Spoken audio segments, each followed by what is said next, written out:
What's going on, folks? And thank you for tuning in with me to another edition of the True Capitalist Radio broadcast. And of course, I am your host, the man they call Ghost. And once again, folks, I want to thank you very much for tuning in with me.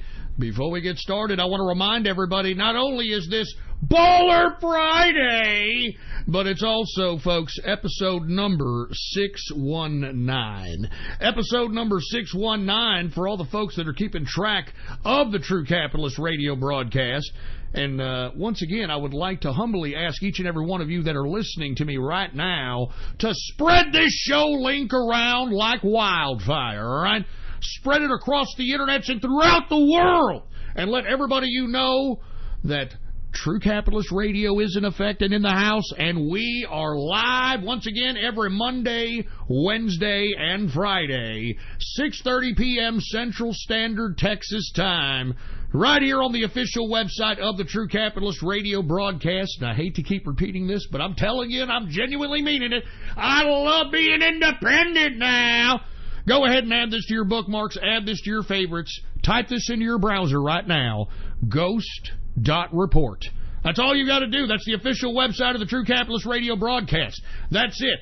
Ghost.report is the website. And of course, folks, if you could please follow me on my only social media representation on the internet today, at least for the current time, right now on Gab, folks. And if you don't have yourself a free Gab account, go ahead and get yourself one. And once you do so, follow me on there. Follow me on Gab under the name Politics Ghost, okay? All one word, no underscores.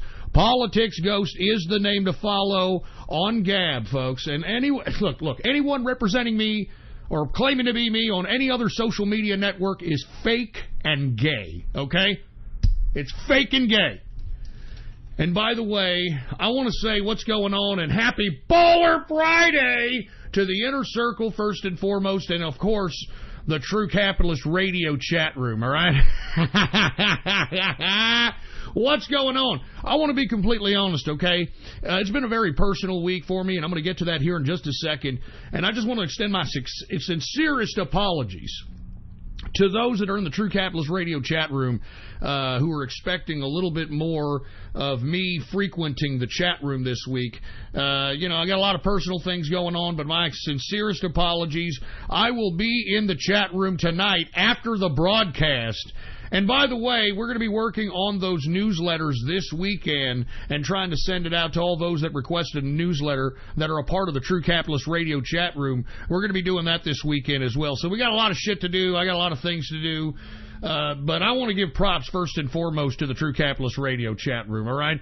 Let me go ahead and give them some shout-outs since they're already kicking back with me, chilling in here. What's going on to Aesthetic? What's going on to Big Brain Shekels? What's going on to Billy Cossack? Brodog in the house. We got Capitalist America, Funky Butt Lovin', Ginger Mexican 1, Triple G0. Ah, jeez. Are y'all talking about the Golovkin, what was it? Golovkin, the Mexican redhead, whatever his name is. I don't even want it. Canelo, that's who it is. Canelo Alvarez. Are y'all talking about that fight? That fight was just pure highway robbery.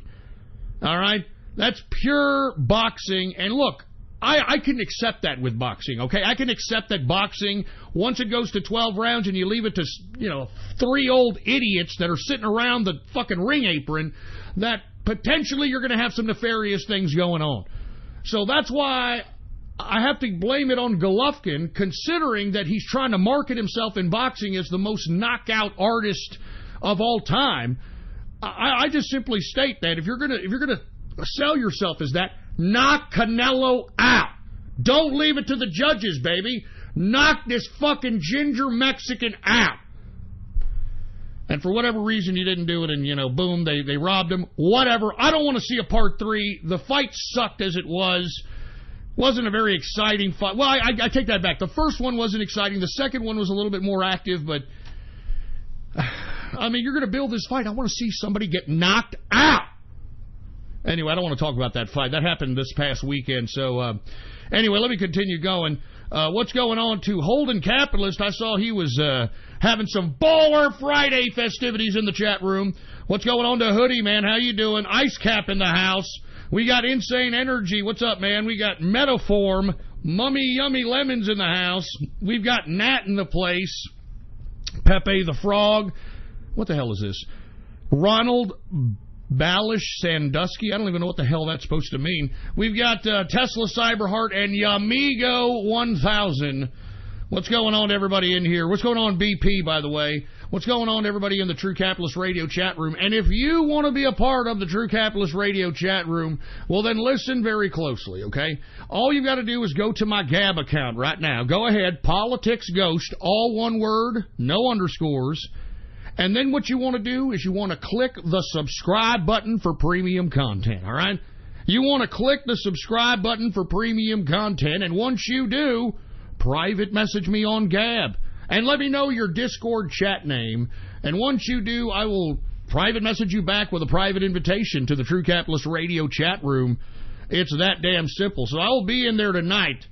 I will be in there chilling tonight. Now, let me go ahead and get off my chest, so to speak, some of the personal stuff that I've been dealing with this week. Now, you all know that yours truly kind of called off the Monday show because I'm having these panic attacks, and these panic attacks are rather ridiculous, and I'm sick of them. And, I had a kind of a bad one, so what I did on Monday is decided to do some drinking in the AM, going into a bar at about 11 a.m., 12 p.m. It was actually very good, etc. I have not been drinking since then, and what I've been doing since, these panic attacks is trying to figure out what the hell's going on. Well, lo and behold, folks, I am not a doctor. I'm just simply stating my personal experience here, okay? From my personal experience from right now, the cause of my panic attacks, it possibly has something to do with alcohol, but folks, I've got acid reflux disease, or what do they call it, GERD, which means that I have excess stomach acid that happens to splash up into the esophagus, which in turn causes certain symptoms that could be construed as shortness of breath, tightness in the chest, trouble swallowing. I mean, it's pretty bad, all right? I mean, especially if you've lived long enough with the acid reflux, and I mean, it's a pretty bad situation. Now, what I have found out is that acid reflux disease symptoms can actually onset panic attack type symptoms itself, because the esophagus is attached to a pretty integral nerve in the nervous system, from what I understand, that triggers the state of fight or flight. And because, there's things happening to you in the inside of your body, your brain is going 100 miles an hour. It's going 100 miles an hour. Oh, my God, I can't breathe. And, oh, my God, my chest, it's pumping out. Oh, my God, I don't know what's happening. I don't know what's going on. Oh, my God, I mean, it's just one of the most fucking disgusting feelings I could ever imagine. But once I did research and started realizing that, holy crap, I mean, I do have acid reflux disease. If you go take a look at the symptoms of it, I mean, if you have these symptoms and you're having panic attacks, this may be the contributing factor to that. And unfortunately, folks, the bad part about having acid reflux disease, and what it is, folks, is, as your esophagus is attached to your stomach, there's a little valve, like a little flap that separates the stomach from the esophagus. And what it's supposed to do is you're supposed to have a lot of acids in the stomach so that the stomach can break down the food. The problem is you don't want that acid to be splattered up into the esophagus, because it'll, damage the aligning of the esophagus. And I want to be honest with you, I think I'm already at the point where there's been some damage. So what I'm going to do is try to do what I can to not use the traditional methods of how you, I guess, I would say, it's not even a remedy. You take these, what do you call it, these antacids. I'm not going to name them, but there's a big industry. I think it's like $1 trillion industry selling these antacids. And what they do is they neutralize the acid in your stomach But the problem with using those too much on a consistent basis is that you can ruin your intestinal ability to absorb nutrients by using these over-the-counter antacid drugs. And I want to be honest with you folks, I don't use them. I used them here recently. I think I used Tums, and obviously I've got some instant relief. But, once again,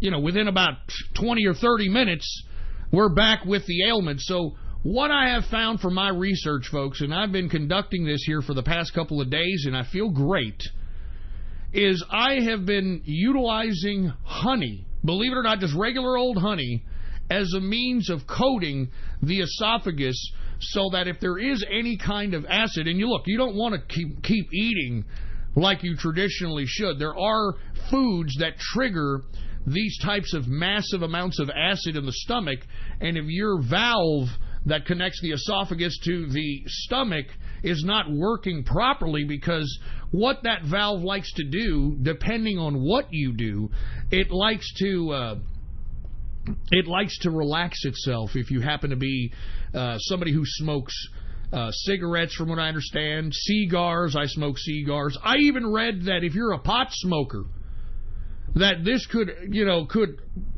aggravate a acid reflux situation, because what the marijuana does is that it relaxes the flap that extends from the esophagus to the stomach.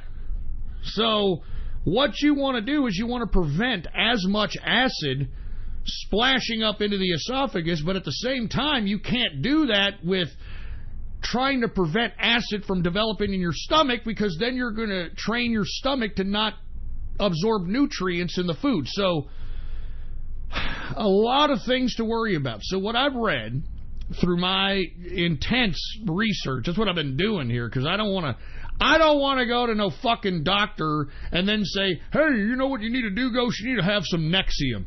Nexium will provide you 24 hours a day antacid relief, and I don't want antacid relief.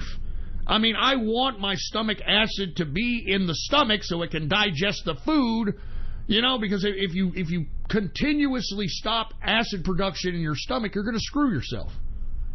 So what I have found is that I've had to cut out some of the foods that are really, really bad in producing massive amounts of acid, first and foremost. And secondly, what I've done is I have used honey as a means of coating the esophagus. Now, not only does it coat the esophagus, but it also, believe it or not, if there's any damage to the esophagus, because there's an antibacterial and a component to honey. I mean, you can actually put honey on wounds, believe it or not, and burns, and you can literally just put it on burns and it heals. There's an antimicrobial, antibacterial quality to honey. And that's what I've been doing, folks. I'm going to be honest with you. And look, I'm not a doctor. I'm not telling people what to do. I'm just telling you what I'm doing right now so I can remedy this problem. Because the last thing that you want is you want to ignore a acid reflux problem. And believe me, acid reflux, giving our diets as American citizens, 1 out of 2 people in America are suffering from this, and they may not even know it. They may not even know it. And by the time you start showing symptoms like I do, you've already had some bad stuff going on in your esophagus. So what you want to do is you want to heal that esophagus. You want to coat it so it prevents it from getting any kind of acid. The honey is actually acting as though the damage that is there in the esophagus, it's actually aiding the slow process that it's going to take to be able to repair itself. And it's actually inducing it by the antibacterial, antimicrobial type qualities that honey has. And I'm telling you, man, honey is a very, very good deal. Now, I do want to caution you folks that have diabetes, all right? You may not want to entertain honey as a means of self-help, because honey does have 17 grams of sugar per teaspoon. But if you are suffering from, and let me give you the, let me give you the symptoms of acid reflux. If after a meal or during something that you do, afterwards you're constantly belching and you get relief from whatever's going on in your stomach or your upper chest region, and you belch and you get relief, that is one symptom of acid reflux. Okay? You want another symptom. Another symptom is if you burp up, okay? And if you have food and you know, the taste of whatever you ate prior to you burping, that is acid reflux. As a matter of fact, if you are burping up any kind of, you know, food or juices or food juices, more than likely that's stomach acid, and it's already doing the damage to the esophagus there. So what I'm simply stating is one of the most underrated ailments that is afflicting right now Western civilization is acid reflux, and we should take we should take precaution about it. If you feel it, you know, try to stop yourself, you know, and by doing so, you'll help repair the internal workings of your digestive tract to be able to function and work properly so you don't have these problems in the future.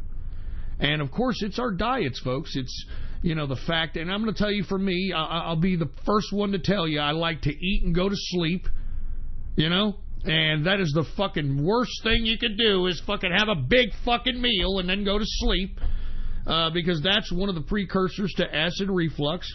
Another one, obviously, is if you're a hardcore smoker, folks. Believe it or not, I smoke, I'm going to be honest with you, I smoke cigars, I smoke pipes, I don't smoke cigarettes.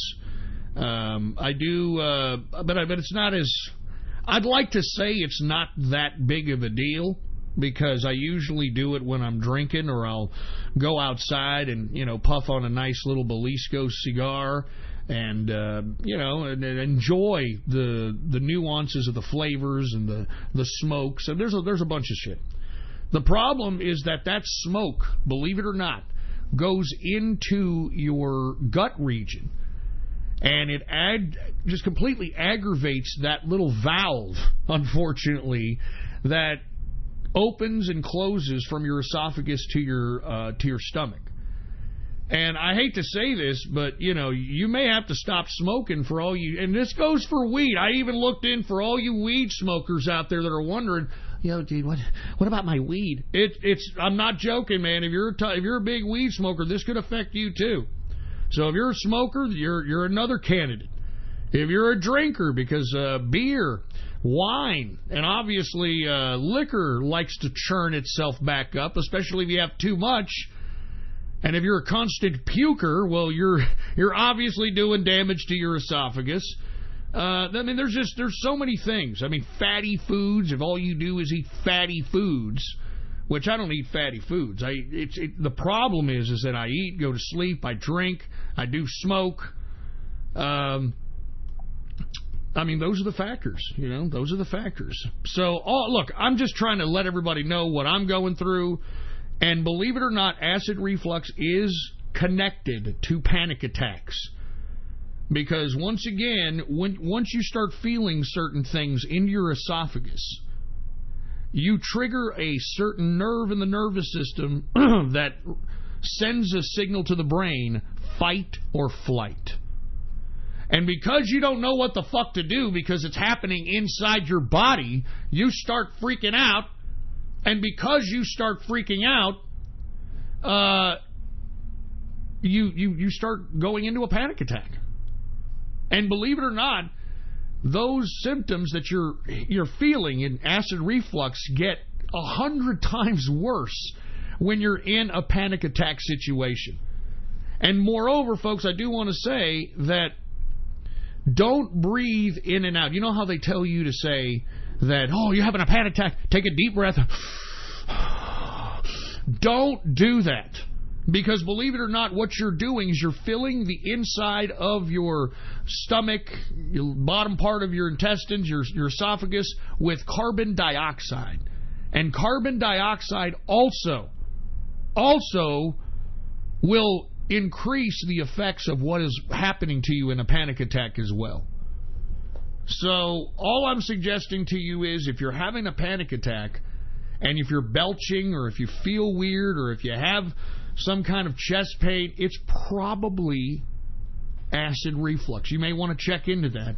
And the reason I say so is because you want to take the necessary steps to stop it so that it doesn't fucking you don't have esophagus cancer, man. Because I want to be honest with you, if you get esophagus cancer, you're going to die.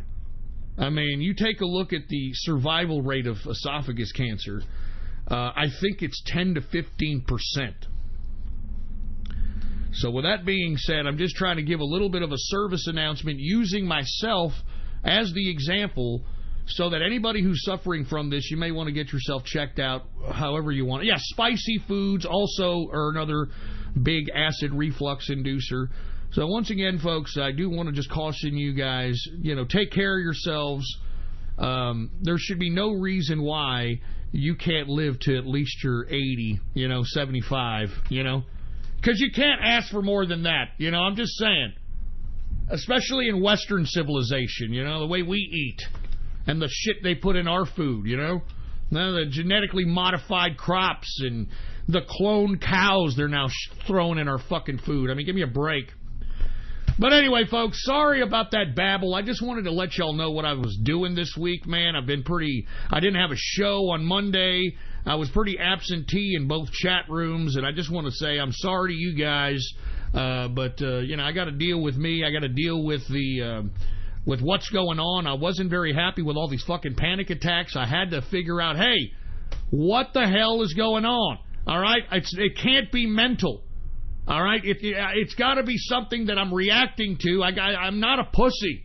All right, Ghost is not a pussy. And because of that, I did some extensive research and found this. So, once again, if you go to the doctor for acid reflux, the only thing they're going to do is they're going to prescribe you these drugs, man. The Nexium, the Prolosec, Pepsid. They're going to say take Tums and Rolaids. Those things, they'll give you instant relief.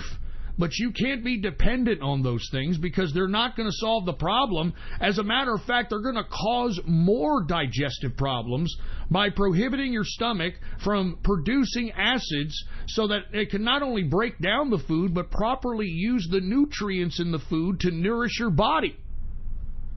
And this is one of the biggest scams, and this is why I don't go to doctors, folks, because doctors are fucking scams. All right, I don't believe in the modern day Western medical industry. I do not. I'm sorry, I don't. I mean, look at all the people that are dying of cancer. People aren't dying of cancer. You know what they're dying of? They're dying of chemotherapy. They're dying of radiation, for fuck's sake. That's what they're dying of. And guess what? They find the slightest little anomaly in whatever part of your body. They'll call it cancer, try to rip you open, put you under goddamn radiation and chemotherapy, and you're still going to die. Now, let me explain this to you, why we're having this increase in cancers in modern society. Because, believe it or not, folks, chemotherapy specifically, if a doctor prescribes or writes up that this supposed cancer patient needs chemotherapy, they get kickbacks from the chemotherapy producer. It's one of the few, believe it or not, kickbacks that get kickback to the actual diagnoser of the cancer. This is an absolute fact. Anybody that doesn't believe me, you can look this shit up for yourself. All right? That's all I'm saying. That's all I'm saying, man. Anyway, look, I don't want to get into a medical debate here, but let's be honest, man. I've known some people who have got diagnosed with cancer. And haven't you noticed every time somebody gets diagnosed with cancer, they look very healthy? They look very healthy. Nothing's wrong with them. Then all of a sudden, the whole protocol of getting rid of the cancer is implemented on their bodies, and then they're fucking dead. I've seen too many of that shit here in the past fucking 10 to 15 years for me to just sit back and say, oh yeah, I'm just going to let this white coat tell me what to do with my fucking life. Oh, fuck you. Fuck you. I'll figure it out on myself. That's why I keep telling each and every one of you that are out there, why do you think that every doctor, every surgeon, anybody in the medical industry, when they open up a facility so that you can get medical care, what do they call it? They call it a practice. They call it a fucking practice. Why? Because they're practicing on you. So I'm just saying, folks, I'm not trying to be a wacko here. I'm not trying to be some kookster, but for fuck's sake, man, if somebody's going to make a bad decision on my health, I want it to be me, all right? I don't want it to be some fucking asshole who's making a judgment call on me because he thinks he's so much better than me because he got a fucking white coat and some shitty degree that he got indoctrinated in some shitty medical school. Do you understand what I'm saying? I'd rather myself make the fucking bad decision on my health. So anyway, let me just move on here. Let me get some high quality H2O here. All right. Let's calm down. Let's go ahead and make a transition into the financial portion of the broadcast, folks. By God, have you seen the cryptocurrency markets, huh? And what was I saying? What was I saying about a month ago, a couple of weeks ago, last week? What was I saying? I said, look, we're seeing a low right now because why? Because Wall Street is coordinating that sell-off. And remember me saying this about a month or two ago, folks, that whenever you see the business media, I'm talking the CNBCs and the Fox Businesses and the Bloombergs, when they're out here beating up crypto so that they can indirectly inspire a market sell-off, while everybody's selling off, these assholes are buying in, man. Once again, the cryptocurrency market is not regulated, so they are experts at doing this. And secondly, folks, we're about 10 days away on whether or not an SEC decision on Bitcoin-based ETFs are going to become a reality.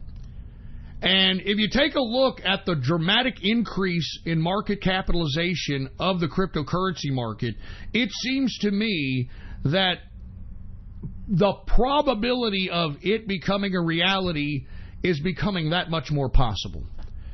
And remember, most people that invest don't put their money into something unless they've got something or they've heard something or they know something.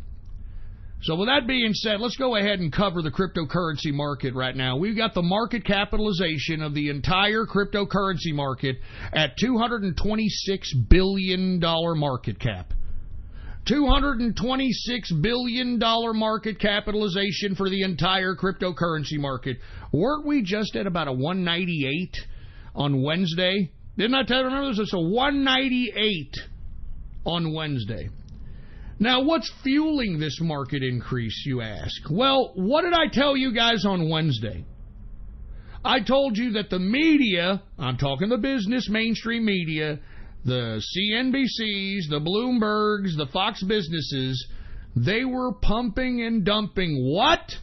What did I cover on Wednesday that I don't usually cover? And I said there's a short-term play going on right here. I'm talking about Ripple.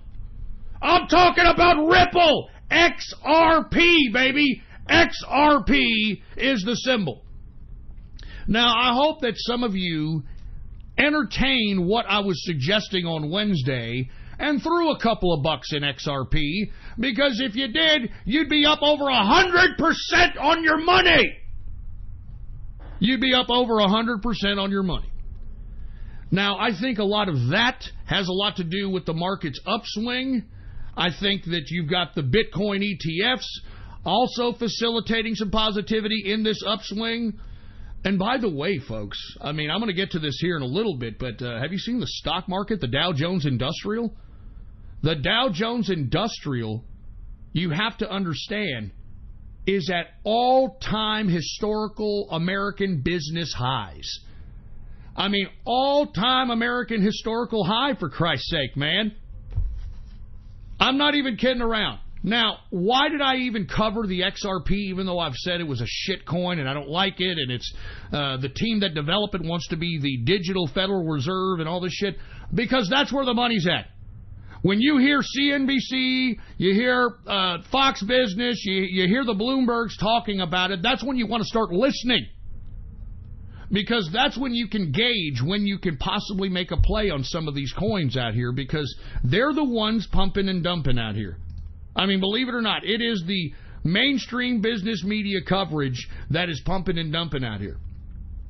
Now, let me get to XRP, since it's the big winner, okay? When I suggested this on Wednesday, XRP was at like 34 cents. It was at like 34 cents, XRP. Let's take a look at it right now. From Wednesday to today, $22 billion market capitalization for XRP. Of course, the circulating supply is 39.8 billion in circulation. Now, get this. In the past 24 hours, it has gone up 25.15%. But, folks, for the past couple of days, it's been going up 40 to 45% a day. A day! Now, once again, the current price for XRP, remember I said on Thursday it was like 34 cents. Today, 56 cents. Going on 57 cents. The prognosticator strikes again. Anyway, I hope some of you entertained that. I sure as hell did, and I'm feeling pretty good today. As a matter of fact, if you own anything in crypto, you're feeling pretty good today. Let's go ahead and cover Bitcoin. Bitcoin, BTC. Once again, folks, I think that we're going to see another run on this, and I think this is the beginning. I think this is the beginning of the run on Bitcoin.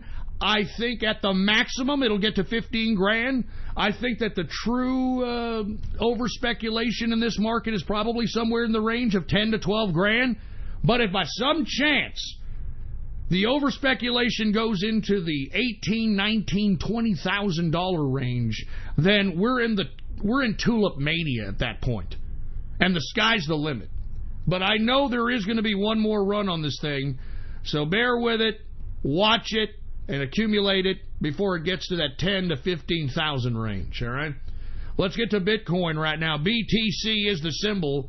Current market capitalization is $116 billion market cap. The circulating supply is 17.2 million in circulation.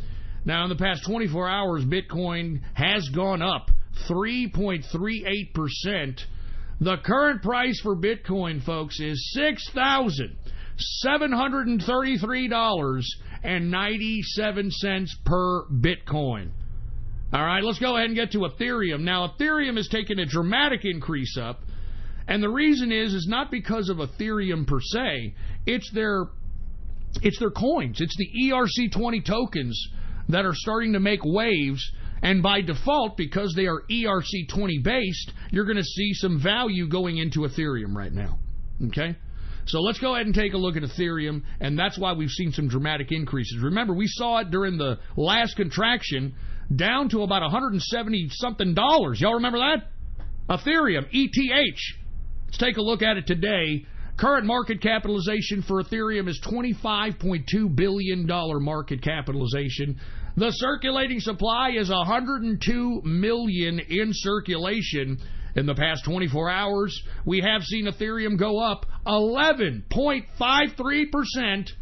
Current price for Ethereum, folks, $247.01 per Ethereum. Let's get to Bitcoin Cash. I've told you about Bitcoin Cash, man. I think we found a bottom at Bitcoin Cash. It's looking good. Take a look at it right now. BCH is the symbol. BCH. Current market capitalization is $8.6 billion market cap. Circulating supply is 17.3 million in circulation. Now, in the past 24 hours, we have seen Bitcoin Cash go up 10.52% increase in a 24-hour period for Bitcoin Cash. Current price for Bitcoin Cash, folks, $500.36 per Bitcoin Cash. Let's take a look at Litecoin. Once again, I don't know what's going on with Litecoin. It's pretty much of a... I don't know what to say about it. I mean, there was a lot of expectation for it. We were expecting all kinds of partnerships with Litecoin, but of course, The guy who created it, Charlie Lee, is a fucking tard and ruined those opportunities. So I don't know what the hell's going on with Litecoin. I'm still covering it because it's still one of the top 10 in the blockchain. It's still one of the OGs of the blockchain, so I'm covering it, all right? Let's take a look at Litecoin. LTC is the symbol. Market capitalization is $3.5 billion market capitalization. The circulating supply, 58 million in circulation. In the past 24 hours, LTC has gone up 7.48% increase on the day. Current price for LTC Litecoin, $60.81 per Litecoin. Let's get to Monero. What have I told you about Monero? I used to like it because it's a shortened pattern and swing trading play. But now that you're seeing Monero, symbol XMR, now that you're seeing XMR being widely distributed and accepted in the deep web, in the underwebs, it's starting to have some level of value. Now, I'm not trying to promote the dark web. I'm not trying to promote the deep webs or whatever. But because they're accepting it in that, there's a demand. There's a damn demand. And if there's a demand, that means there's going to be some value increase in Monero. Let's go ahead and take a look at it. XMR, current market capitalization is $2 billion market cap. Circulating supply, that's a fair circulating supply. 16.4 million in circulation. In the past 24 hours, Monero has gone up 6.76%. The current price for Monero, XMR, $123.54 per Monero. Now let's get to Dash, folks. Let's get to Dash. Now before I cover Dash, I do want to remind everybody that there are still mining contracts available if you want to mine Dash, and I think it's the most valuable one of the choices right now on Genesis-mining.com. Go ahead and look at my Gab right now and get yourself a Dash contract, because like I have said, this is the best value of contract right now. And for you folks that are unaware of what I'm talking about, Genesis-mining.com gives you, as an investor, the ability to purchase, or I should say rent out, a piece of mining hardware at the Genesis-mining.com facility so that it can mine cryptocurrency for you and give you daily deposits in your digital wallet on a daily basis for 2 to 5 years, depending on what contract that you sign up for. I mean, this is a hell of a lot more convenient, in my opinion, than trying to build rigs yourself, trying to mine yourself, the electric, the noise, I mean, you could fry your goddamn graphics cards if you don't know what you're doing. There's a lot of things, unless you're somebody who understands technology and don't think it's that difficult. By all means, build your own rig. But if you don't and you just want some return, you're in it for the money, I like Genesis-mining.com. I purchased my contracts back in April of 2017. I'm already like 5 or 6 times over my money, even at these fucking prices. So I'm telling you, these contracts are legit. This is not a joke. So if y'all guys are entertaining some kind of an investment to where, you could get some cash by just putting one initial investment for renting out hardware at Genesis-mining.com, well, then go ahead and do so. And hey, don't forget the discount code, all right? If you assign for a Genesis-mining.com contract, you got to use the discount code, baby. And the discount code is WEA296. All right? It's as simple as that. Once again, discount code for Genesis-mining.com, WEA296. All right? And like I said, the best opportunity for contract right now, in my opinion, Dash. So let's go ahead and take a look at it now. Dash, D-A-S-H, is the symbol. Market capitalization is $1.7 billion market cap. The circulating supply, a very low 8.3 million. That's it. 8.3 million in circulation for Dash. In the past 24 hours, Dash has gone up, folks, 4.12%. Current price for Dash, $208 even. And let me tell you, we just came back. We bounced back. We saw Dash as low as, what, 180? 180 and change here during the contraction. We're starting to see it come back up. And lest we forget, Dash, the highest it's ever traded, folks, $1,600. Just saying. Just saying. Let's go ahead and get to Ethereum Classic, folks, which is getting really popular because Ethereum, ETH, is, you know, being a little questionable. Nobody knows what the hell's going on. Vitalik and his pothole brain doesn't know what he's doing. Let's go ahead and take a look at Ethereum Classic. ETC is the symbol. Current market capitalization is $1.2 billion market cap. Circulating supply is 104 million in circulation. In the past 24 hours, ETC has gone up 5.13%. Ethereum Classic current price $11.67 per Ethereum Classic. Let's continue going. Let's get to Zcash. Once again, I like Zcash. I like Zcash for a lot of reasons. You got Wall Street investor, at least JP Morgan invested in this. You've got the privacy component that Monero likes to pride itself on in this. And you've got a very low circulation right now. You're at the beginning of the circulation of ZEC. That's why I like it. That's why I mine it. That's why I hoard it. That's why I collect it, baby. All right? Let's take a look at ZEC, Zcash. Market capitalization is $614 million market capitalization. The circulating supply, once again, a very, very low 4.8 million in circulation for Zcash. In the past 24 hours, Zcash has gone up 6.75% increase in a 24-hour period. The current price for Zcash, folks, $126.80 per Zcash. Now let's get to Quantum, folks. Now look at Quantum. I told you all the last show that you will never see bottoms on QTUM, the symbol QTUM. You will not see bottoms like this again. And if you would have entertained an investment, which many of us have been accumulating at these $3 and change ranges, if you would have accumulated Quantum during these $3 and change ranges, you'd be up 15% on your fucking money today, all right? Let's go ahead and take a look at QTUM. And I'm telling you, this is the beginning before this damn thing starts blowing the fuck up. Mark my goddamn words, all right? QTUM. Market capitalization is $361 million market cap. The circulating supply for QTUM, 88 million in circulation.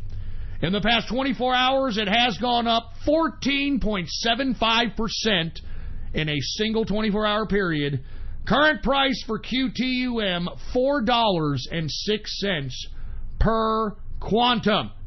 And I'm telling you, this damn thing's going to go all the way up. I'm not joking. This is the future. You all know about it. There's no reason for me to continue to harp about it. So let's move on and let's cover another cryptocurrency here so that we can cover all this green that's happening in the market here.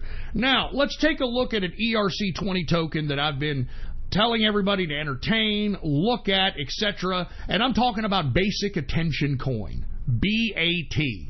Now, unfortunately, BAT took it on the teeth in the last contraction, but I still think that it has an everlasting acceptance at this point in the cryptocurrency arena, because Basic Attention Coin is not just a cryptocurrency. It's created its own browser, believe it or not, to surf the web. Its own browser called the Brave browser. And now, from what I've read, Brave has had more distribution than Internet Explorer, than Firefox. I mean, it's literally number 2 right now, going on number 1, as it relates to browsers being used on the internet. Now, why is BAT, Basic Attention Coin, why are they wanting everybody to have their browser as a means of surfing the internet? Because they're going to integrate Basic Attention Coin in their browser. And at some point, as opposed to having the current systems of appreciating content creators and, the current ways they have them, you can appreciate any content creator by sending Basic Attention Coin while patronizing whatever website I mean, I'm not even kidding. I mean, they have so much plans for basic attention coin as it relates to content creators and people who appreciate independent content that I think that this is way ahead of its time at this point. There are other competitors, but the other competitors don't have the kind of acceptance in the browser market as BAT. And this and a couple of other ERC20 tokens is the reason why Ethereum is gone up, even though we thought Ethereum was about to die, all right? Let's take a look at Basic Attention Coin, BAT. Current market cap is $182 million market cap. The circulating supply is 1 billion in circulation. In the past 24 hours, we have seen Basic Attention Coin go up 11.63%.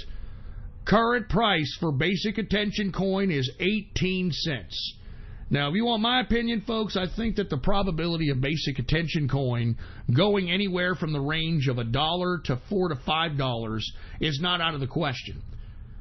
And the reason is because you don't want Basic Attention Coin going too far off into an over-speculative type of situation like Bitcoin, because then it ruins the concept of rewarding content creators via the Brave browser, because people are going to hoard their Basic Attention Coin so that they, you know what I mean, so they can make money. So once again, I personally see Basic Attention Coin somewhere around $1 to $5. If it goes over $5, it kind of screws the whole idea of using the coin as a means of exchanging appreciation to content creators. You know what I'm saying? Anyway, folks, let me go ahead and cover one more cryptocurrency, and I'm talking about 42 coin, folks. What did I tell you? 42 coin. Now, once again, we are trying to accumulate this in the inner circle. I'm trying to accumulate as much of it. It's very cheap right now. I've been accumulating it, and I'm going to continue to accumulate it. Now, let's go ahead and talk about it. The reason I like it, once again, there's only 42 coins in circulation. It's a long-term investment. It is a hedge against cryptocurrency contractions, and I like it for the long term. It's a place to hold crypto. It stays steady, etc. And potentially, if enough people are going there to hedge, you can profit. I've profited off here several times, and I've accumulated, etc. So there's a lot of opportunity in 42 coin, in my opinion, and we ain't seen nothing yet. We've just seen a lot of contractions in the market that has prohibited all coins from facilitating their maximum economic potential. So let's go ahead and go to 42 coin. Market capitalization is $1 million. The circulating supply for 42 coin is 42 coins. In the past 24 hours, 42 coin has gone up 10.14% increase on the day. Current price for 42 coin, folks, is $22,500 per 42 coin. And that will conclude the cryptocurrency coverage of the financial portion of this broadcast. Let's go ahead and go to the stock market, shall we? Now, what did I say at the beginning of the broadcast, or at the beginning of the financial portion of the broadcast? That we are seeing in the Dow Jones Industrials all-time historical highs. Remember in 2017, I predicted that this was going to be a bullish-ass market, and the reason why was the damn tax cuts. The tax cuts, and not to mention the inspiration of economic productivity and investment that Trump himself has garnered into the United States. And that's why, even though you've got the left politically trying to show via their goddamn mainstream media vehicles that Trump is doing bad, and oh my God, there's all kinds of tumult in the Trump administration, and oh my God, we got to remove Trump, and all this nonsense. The guys that are making the money in Wall Street can see right through this, and they see what Trump's doing. Trump's a capitalist. I mean, you folks don't understand. Right now, you unappreciative pricks, you are living in the greatest economic time in American history. Now, you wouldn't know it because you've got all this political turmoil, but I think that the political turmoil is a consequence of everybody doing well. Because if they were doing if they were at the type of economic strata as most people were during the Obama administration, you wouldn't be seeing this. You wouldn't be hearing this. But now there's so much money to go around, they're paying people on the left to go to protests.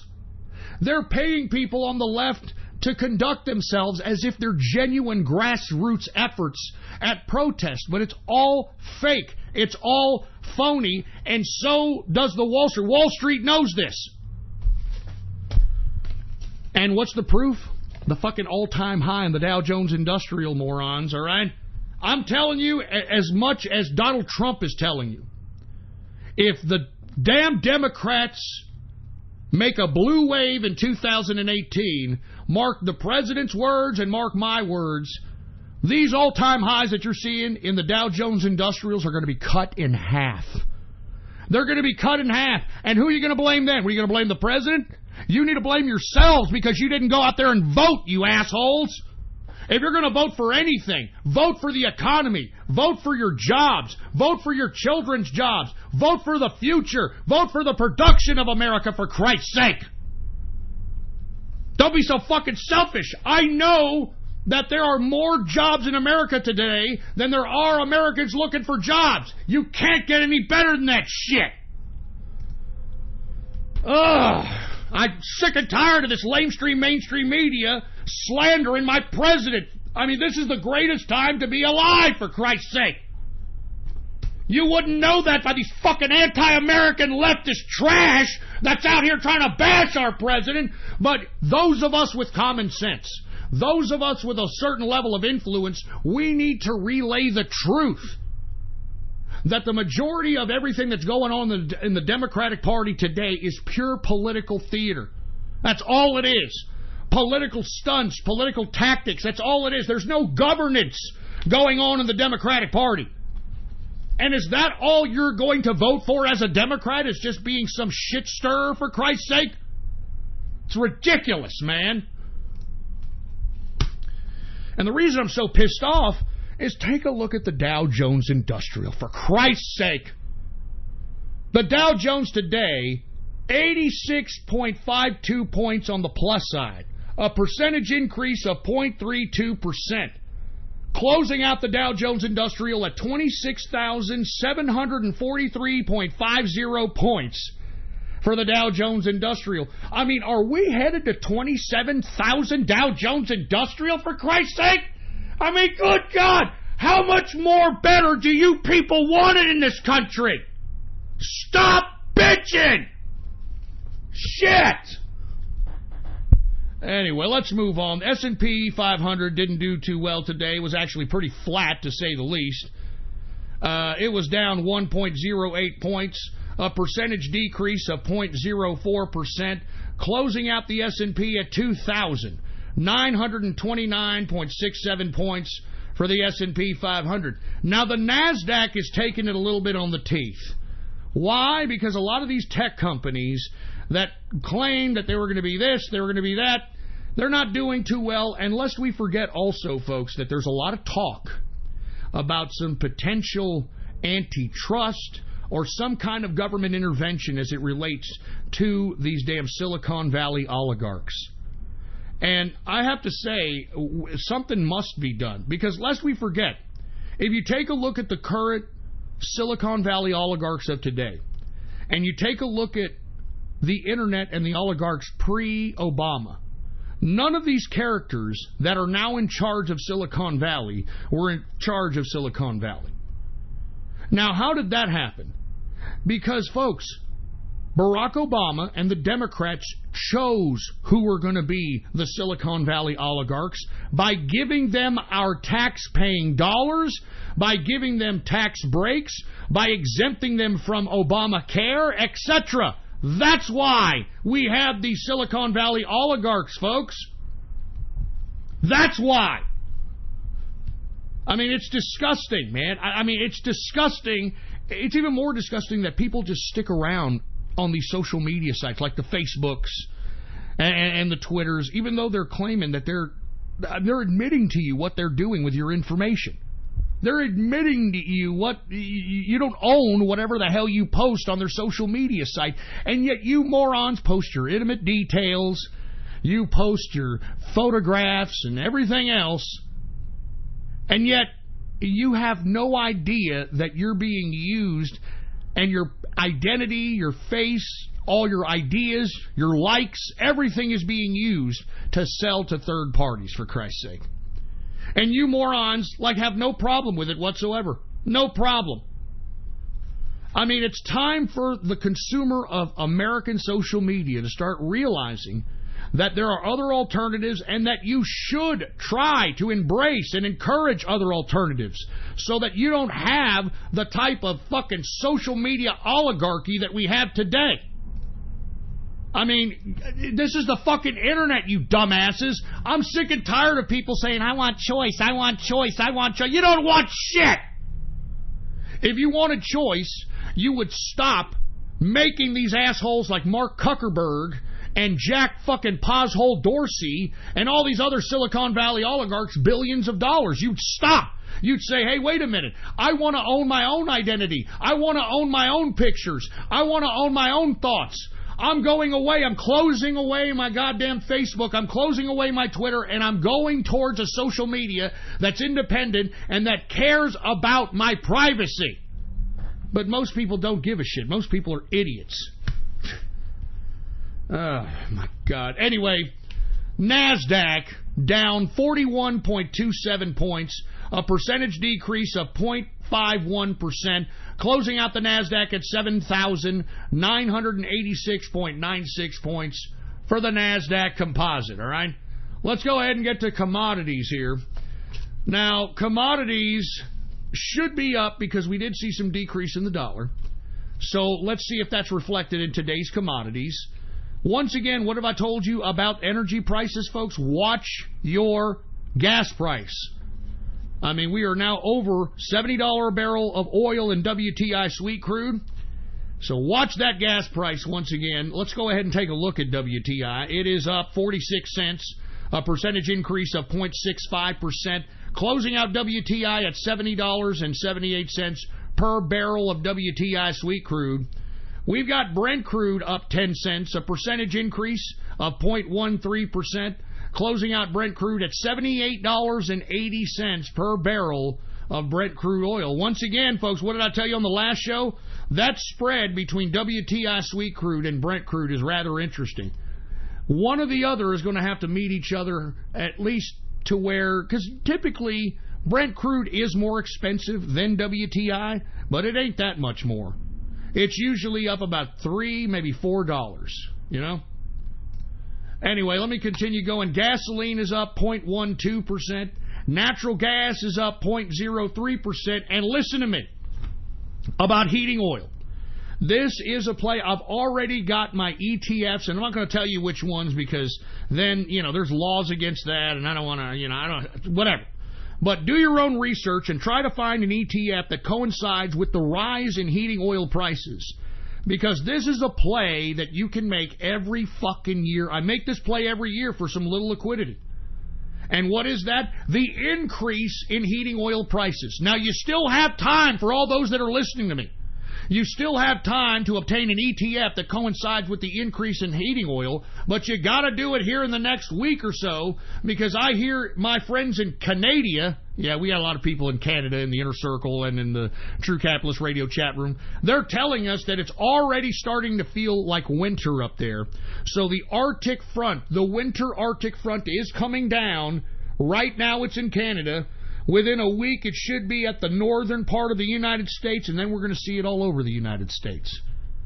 So once again, we are going to see cold, and if it's going to be cold, what are people going to need, specifically in some of these really cold northern states? Heating oil. I'm telling you, it is I profit on this every fucking year, all right? Heating oil, though, is down right now, 0.09%. I'm just trying to plant seeds, all right? I'm not telling you what to do. I'm just trying to plant seeds out here. Anyway, we're now in the second hour of the True Capitalist Radio broadcast. And, of course, I am your host, the man they call Ghost. And once again, folks, I want to thank you very much for tuning in with me. Before we get started on anything else, I'd like to ask each and every one of you to spread this show link around like wildfire. If you're listening to the sound of my voice, you are listening to the political underground on the internet. So spread it around like wildfire. Spread it across the internet and throughout the world. And let everybody know that True Capitalist Radio is in effect and in the house.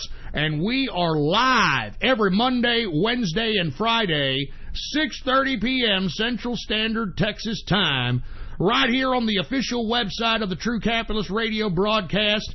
And I love being independent now. Type this in your browser, add this to your bookmarks, add this to your favorites, the following, ghost.report. All right? It's as simple as that, ghost.report. All right? That's all you got to do. It's as simple as that. Add that to your bookmarks, add that to your favorites. And, of course, I want to say what's going on once again in the second hour to everybody in the True Capitalist Radio chat room. How are you doing, my friends? All right, if you want to be a part of the True Capitalist Radio chat room, well, then listen to the following. All you got to do is go to my Gab account right now, all right? And if you don't have a Gab account, get yourself one and follow me under the name Politics Ghost, all right? Politics Ghost. All one word, no underscores, Politics Ghost. And once you do, if you want to be a part of the True Capitalist Radio chat room, and I'll be hanging out in there tonight, all right? If you want to be a part of the True Capitalist Radio chat room, all you got to do is go to my Gab account and click the subscribe button for premium content, all right? Just click the subscribe button for premium content, and once you do that, private message me on Gab, all right?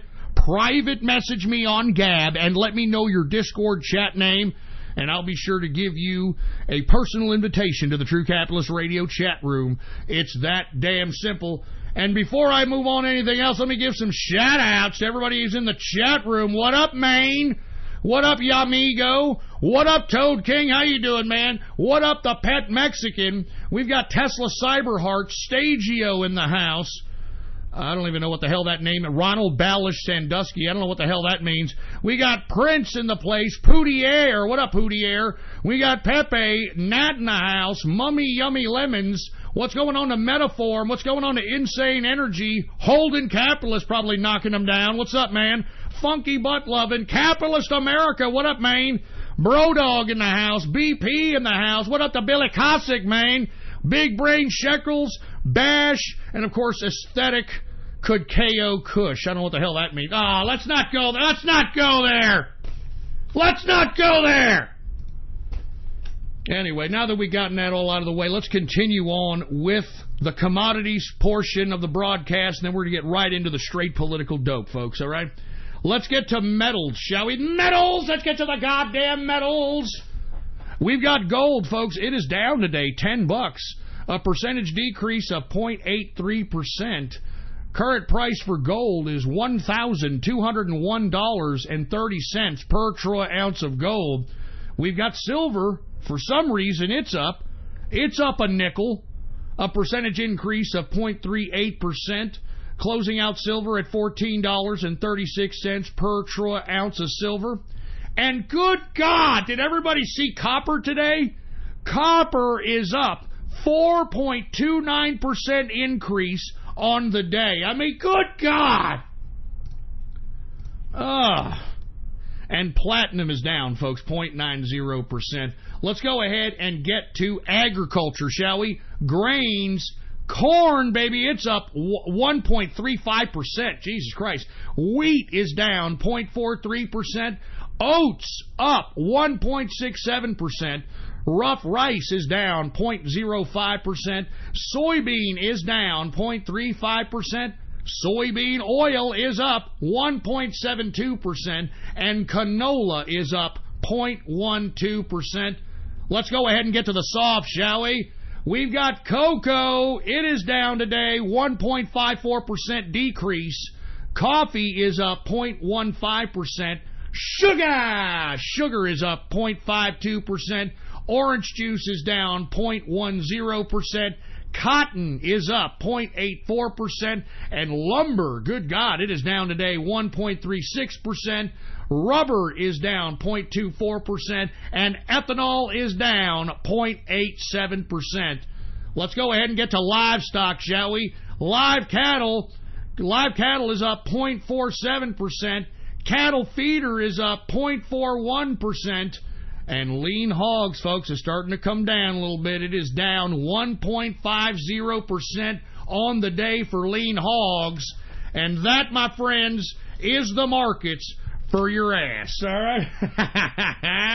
Anyway, let's go ahead and take a sip of some high-quality H2O, and we're going to get right to the straight political fucking dope, all right? Let me go ahead and do this. Good stuff. Good stuff. Anyway, let's continue. Let's go ahead and go right into it and talk about the President of the United States, the modern-day George Washington, the man himself, Donald Trump. I want to talk right away about the President backing away from declassifying the documents relating to the Russia-Trump investigation. I don't know if you folks have heard about this, but Trump is backing away from declassifying these documents relating to the Russia-Trump investigation. Now, you got to ask yourself, why is the President doing this? Well, the President, according to what he has suggested on a speech, on a tweet, and he will probably enlighten us here in a speech here tonight, he was urged by the Department of Justice not to release the documents because it may, quote, have a perceived negative impact on the Russia probe. What? I mean, that's what the President suggested. He tweeted that. He said, look, I decided not to declassify the documents because the DOJ told me not to release the documents because it may, quote, have a perceived negative impact on the Russia probe. Now, this should tell y'all something, what I was alluding to on Wednesday, that I think now this Russia probe is not necessarily headed towards Donald Trump at this point in time. As a matter of fact, I'm starting to believe that this probe is starting to evolve into taking down certain elements that actually had some level of Russia-Trump connection. Or excuse me, Russia connection, not Russia-Trump, Russia connections. And the reason I suggest this, folks, is because what I said last Wednesday. I talked about last Wednesday that Paul Manafort pled guilty in the Southern District of New York's federal courts. This, of course, was after Paul Manafort had a trial and was found guilty of 10 of the 18 charges levied by Robert Mueller. Now, lest we forget that Robert Mueller put a trial for Paul Manafort in Washington and put a trial for Paul Manafort in the Southern District of New York's federal courts. Now, since this plea deal of Paul Manafort is from the Southern District of New York, what is the Southern District of New York doing, and why do they need Manafort to turn state's evidence to testify? Because, once again, it's definitely not Donald Trump. It's not the president. I've told you all this, that Paul Manafort played a very small role in the president's election in the 2016 campaign. All Paul Manafort did was go on the campaign for 3 months, aided the Trump campaign into obtaining the GOP delegates necessary so that Donald Trump could run as the GOP nominee, and that's all Paul Manafort did. So what is he talking about? What is he going to tell the Southern District of New York? In my opinion, folks, I alluded to this on Wednesday, I personally believe that Paul Manafort is going to testify and turn state's evidence against former Obama White House counsel Greg Craig, who, believe it or not, has his own little connections with Russia, and that's why the Southern District of New York is looking at him, and they're using the fact that Greg Craig did not register as a foreign agent and are going to use that to pressure him into hopefully singing about other people, because this is what the feds like to do. They like to throw this big, huge scare tactic of a charge on you and say, look, you got something you could tell us? You got something that you can make a case for us in another case and we can work out a deal, etc. All right? Now, that's what's happening. This is former White House counsel for Obama, Greg Craig, right now being under investigation. If you want my opinion, I think that there's going to be a subpoena coming to Greg Craig here in the near future. And why? Because he didn't register as a foreign agent.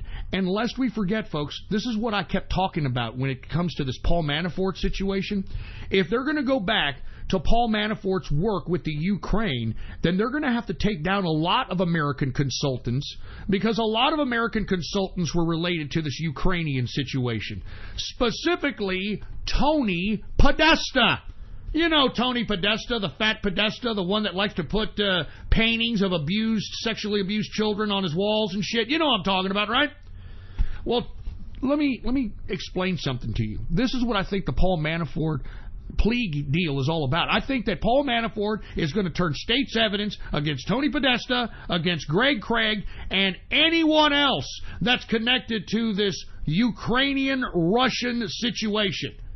And I think this is what this is all about, and that's why the president, even though supposedly this whole Russia-Trump probe is about him, he obviously was told by somebody within the DOJ that, look, this is a messy investigation. We're finding all kinds of crap. You cannot release the documents of these of the documents that you're wanting to declassify, because we're not there yet. Okay? We're not there yet to prosecute the necessary culprits as it pertains to where the investigation led. And that's why I kept bitching throughout the whole goddamn fucking show. All right, throughout the whole show, remember, for the past fucking, been a year? I've been asking, hey, Robert Mueller, why aren't you going after Tony Podesta? Why aren't you going after everybody that was involved with this Ukrainian situation? I mean, there was lots of people. As a matter of fact, Tony Podesta and Paul Manafort were working together.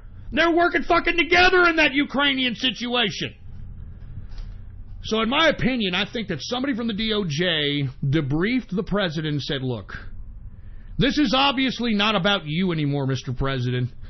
This is about taking out culprits who have a true Russia connection while they're being supposed United States political consultants, United States campaigners, United States donors, etc.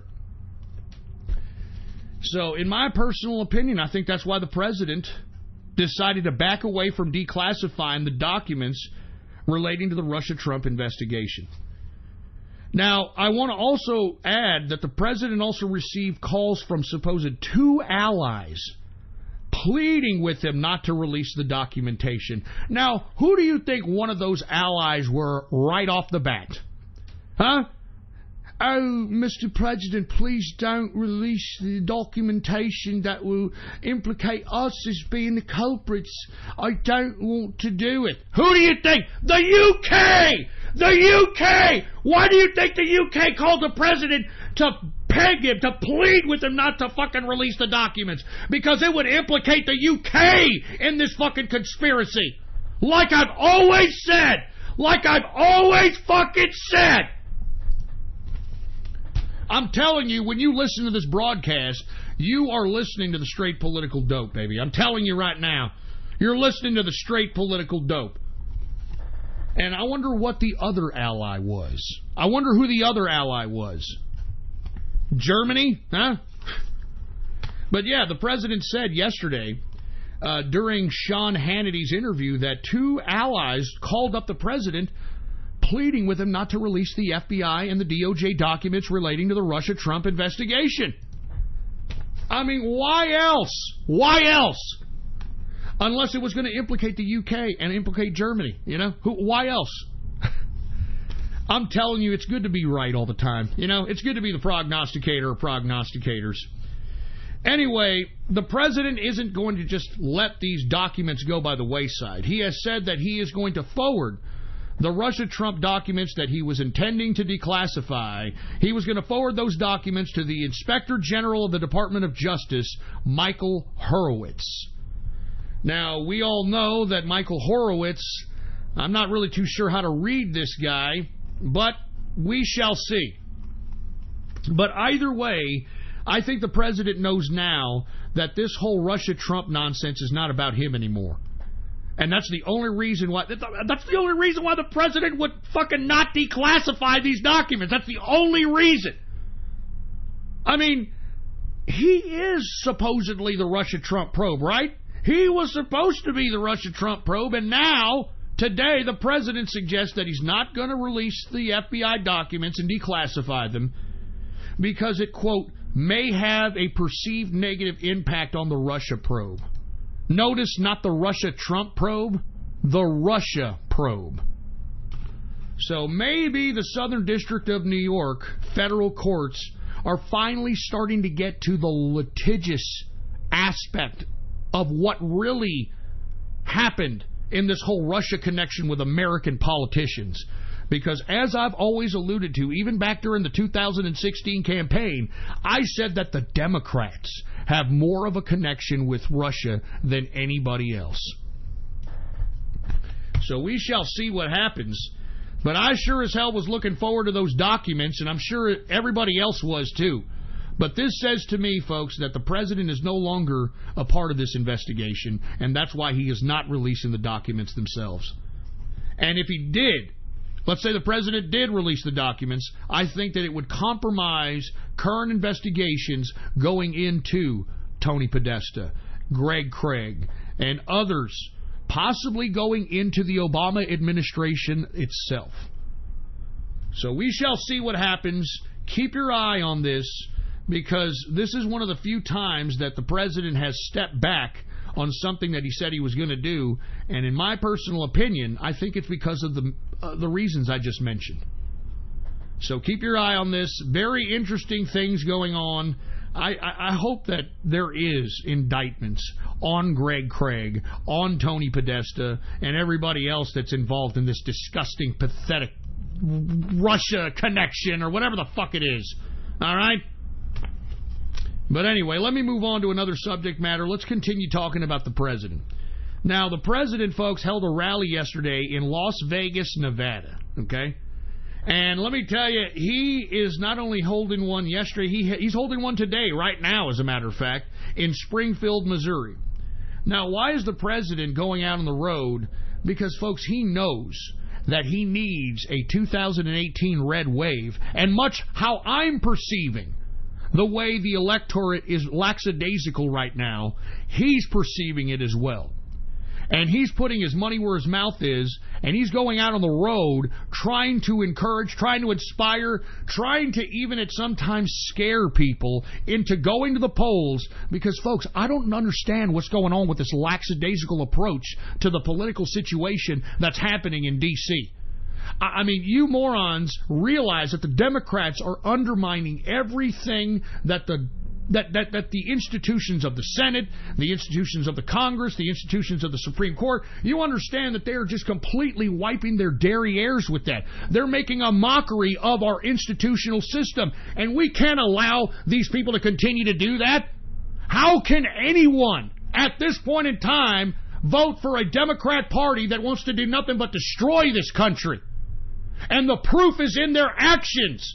Take a look at that Spartacus moment, Cory Booker, when he tried to defy Senate rules and make confidential documents unconfidential. Defying Senate rules and daring people in the Senate to do the necessary process to remove him as senator. I mean, just take a look at what they're... I mean, how can anyone vote for Democrats at this point? How? I just don't understand it. I mean, you understand, if you're voting for Democrats in 2018, that you don't care about America, that you don't care about law-abiding American citizens, and that you care more about illegal immigrants, criminals, and people who like to sexualize children. I mean, tell me I'm wrong, all right? Tell me I'm wrong. Change my mind, all right? Democrats care about nobody but illegal immigrants, criminals, and people who sexualize children. Change my mind. You can't, because you know it's the truth. And anybody voting for Democrat in 2018 fall under this sick, demented, anti-American category, and we need to rub it in their fucking faces. We need to rub it in their fucking Democrat faces that they're anti-American scum. They shouldn't get any respect from us.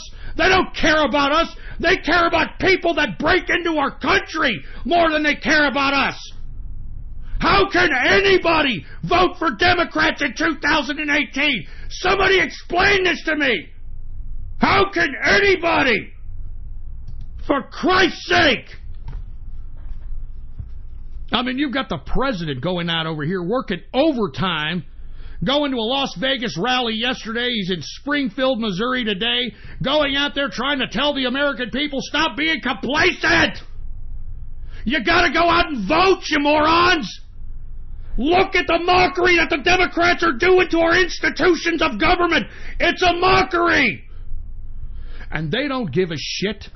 They don't care. Look at them in their soulless faces when they're trying to act emotional. It's so disingenuous. I can't believe people still fall for this shit. Oh, God. But once again, folks, I mean, I respect the president for doing this, but the president shouldn't be having to do this. I mean, we should be having so much enthusiasm on our side, on the right, that we should be overwhelmingly at the fucking ballot box when it comes to the 2018 midterms. But it doesn't seem that way, does it? Take a look at the lackadaisical approach politically people are approaching. I mean, they're not even taking this goddamn thing serious. Why? And I hate to say this. Because of this prosperity that we're seeing in the economy today. I mean, it is so... The economy is so prosperous that now Fortnite lessons, you know, the video game Fortnite, are being purchased by parents in America today so that some Fortnite little game dork can teach their little kid how to be a Fortnite expert, huh? I mean, isn't that a signal of over-prosperity? I'm telling you, folks, if you idiots stay home in 2018 and you allow the Democrats to have a blue wave, you can kiss everything that you see as far as economic prosperity in this country goodbye. You could kiss your 401ks goodbye. You could kiss your stock prices goodbye. You could kiss everything goodbye, for Christ's sake, man. And like I said, at the very minimum, you people that are complacent, wouldn't you want to continue to sustain this economic prosperity? Just vote on that if you can't figure out what the fuck to vote on. For Christ's sake, I don't want to go back to Obama. I don't want to go back to Obama, for Christ's sake, man. I mean, look at what Obama did to the minorities in this fucking country, for Christ's sake. I mean, folks, you know, these entitlements, welfare, food stamps, and all these other entitlements were never intended to be this way. Nor were they ever intended to be distributed to high percentages of the goddamn American population. And all of a sudden, accepting food stamps and welfare and being a mooch on the government became acceptable in the Obama administration. And who did that help? Huh? Who did that help when every first of the month, these morons would get their fucking little EBT money forwarded into their little EBT card? Who the hell did that help? It sure as hell didn't help small businesses in America. It sure as hell didn't help any kind of economic prosperity. It sure as hell didn't help the grocery store prices at the time. Because as I stated, folks, I'm shocked that during the Obama administration, I saw ground beef at H-E-B. You know, this is our local grocery store, probably the best grocer in the world. H-E-B, ground beef during the Obama administration was like at $3.98 a pound. Now, why was it so high? It was so high because, first and foremost, folks, when you distribute massive amounts of food stamps, and these people with food stamps are there every first of the month to make so much money, it becomes a constant. You as a business owner, or if I own the H-E-B, I would know, based upon how many people spend their EBT cards with us, that we're guaranteed so much business. You know that? I mean, that's what the government does. You're guaranteed so much business. So what did the grocers do at the time? They would purposely mark up these beefs at like $4. You know, you couldn't get a T-bone back then without dropping about, $20 a pound, $15 a pound. It was ridiculous. I still paid it. I felt like an idiot, but I was the only one paying it. But guess why they would do that? Because these idiots that collect food cards, they're going to pay it regardless. They don't care if the fucking meat is $3.98 or $5.98. Most of these morons, and y'all probably have seen it just like I did back in the Obama administration, they would just load their goddamn cart up with crap, and they would take it to the damn cashier's line, and they'd ring it up, and then they'd be like, oh man, I only got $300 on my EBT, and it's $400. Well, here, I ain't taking this, and I ain't taking that, and I ain't taking that. Go ahead and ring it up again, baby. And don't talk garbage to me, baby, because I'm doing this for my kids, baby. I'm doing this for my kids, baby. I mean, that's what they would do. They didn't care. I mean, you could have marked up back in the Obama administration. Think about this, folks, because I observe everything when it comes to economics, when it comes to business. I observe everything. I mean, that's why we saw such high prices in food and shit during the Obama administration, because when 50% of the fucking population is getting food stamps, then you've got a guaranteed amount of sales, and all you have to do as somebody who's a grocer is just mark up things, because these people are going to pay for it anyway. And you go through the system and you see what most people in the EBT card, what the hell they're purchasing, and you raise that shit. You know what I mean? You raise that shit. But today, you don't have that many people on food cards. You don't have that many people on welfare anymore. And guess what? I just bought some hamburger meat here the other night. $1.98 a pound. Okay? I've even seen it as low as $1.49 a pound. Now, why is that? Because there's not that many people fucking collecting food cards, and because anybody who is going to get what they get. They're going to get a fucking box of shit. That's what people that are collecting entitlements deserve. You don't get what you want, you get what you get. And you're getting a Trump box, you son of a bitch. You're getting a Trump box with some fucking, I don't know, some kind of frozen meals or whatever the fuck you people are eating. I don't give a shit. But that's why we're seeing a drop in the prices of groceries, if you haven't noticed, in the Trump administration, because people that are collecting food cards and food stamps, they're not as prevalent anymore. They're not as prevalent anymore, and thank God for that shit. Thank fucking God. And we wonder why we have an obesity problem now. Have you noticed this, folks? We caught an obesity problem during the Obama administration. Prior to the Obama administration, I didn't see this many fat fucks waddling around out here. But guess what? Go to any impoverished area, okay? I mean, maybe they're trimming down now that Trump is distributing those welfare boxes to these losers. But if you would have went here in about 3, 4, 5 months ago, 6 months ago, and go to a black neighborhood, a Mexican neighborhood, and just go to their grocery store in there and look at how many people are just gigantic. All right? Fat fucking Snorlax. I mean, their fucking fat is dripping off their ass, is dripping off their back fat. I mean, it's just fat fucking people. Now, how the fuck can you get that fat and you're poor? I mean, that's something that really pisses me off. You know, these fucking liberals all talk about, the poor in America, and oh my God, yeah. What about these fucking people that are in third world countries looking at America through the television or through the internet and see American fat fucking poor people claiming that they're impoverished? I mean, that would piss me off if I was a fucking third world citizen watching these fat, ungrateful American fucks come out here and claim that they're impoverished when they're fat in the ass. You fucking American people don't know what poverty is, you ungrateful fucks. You know that?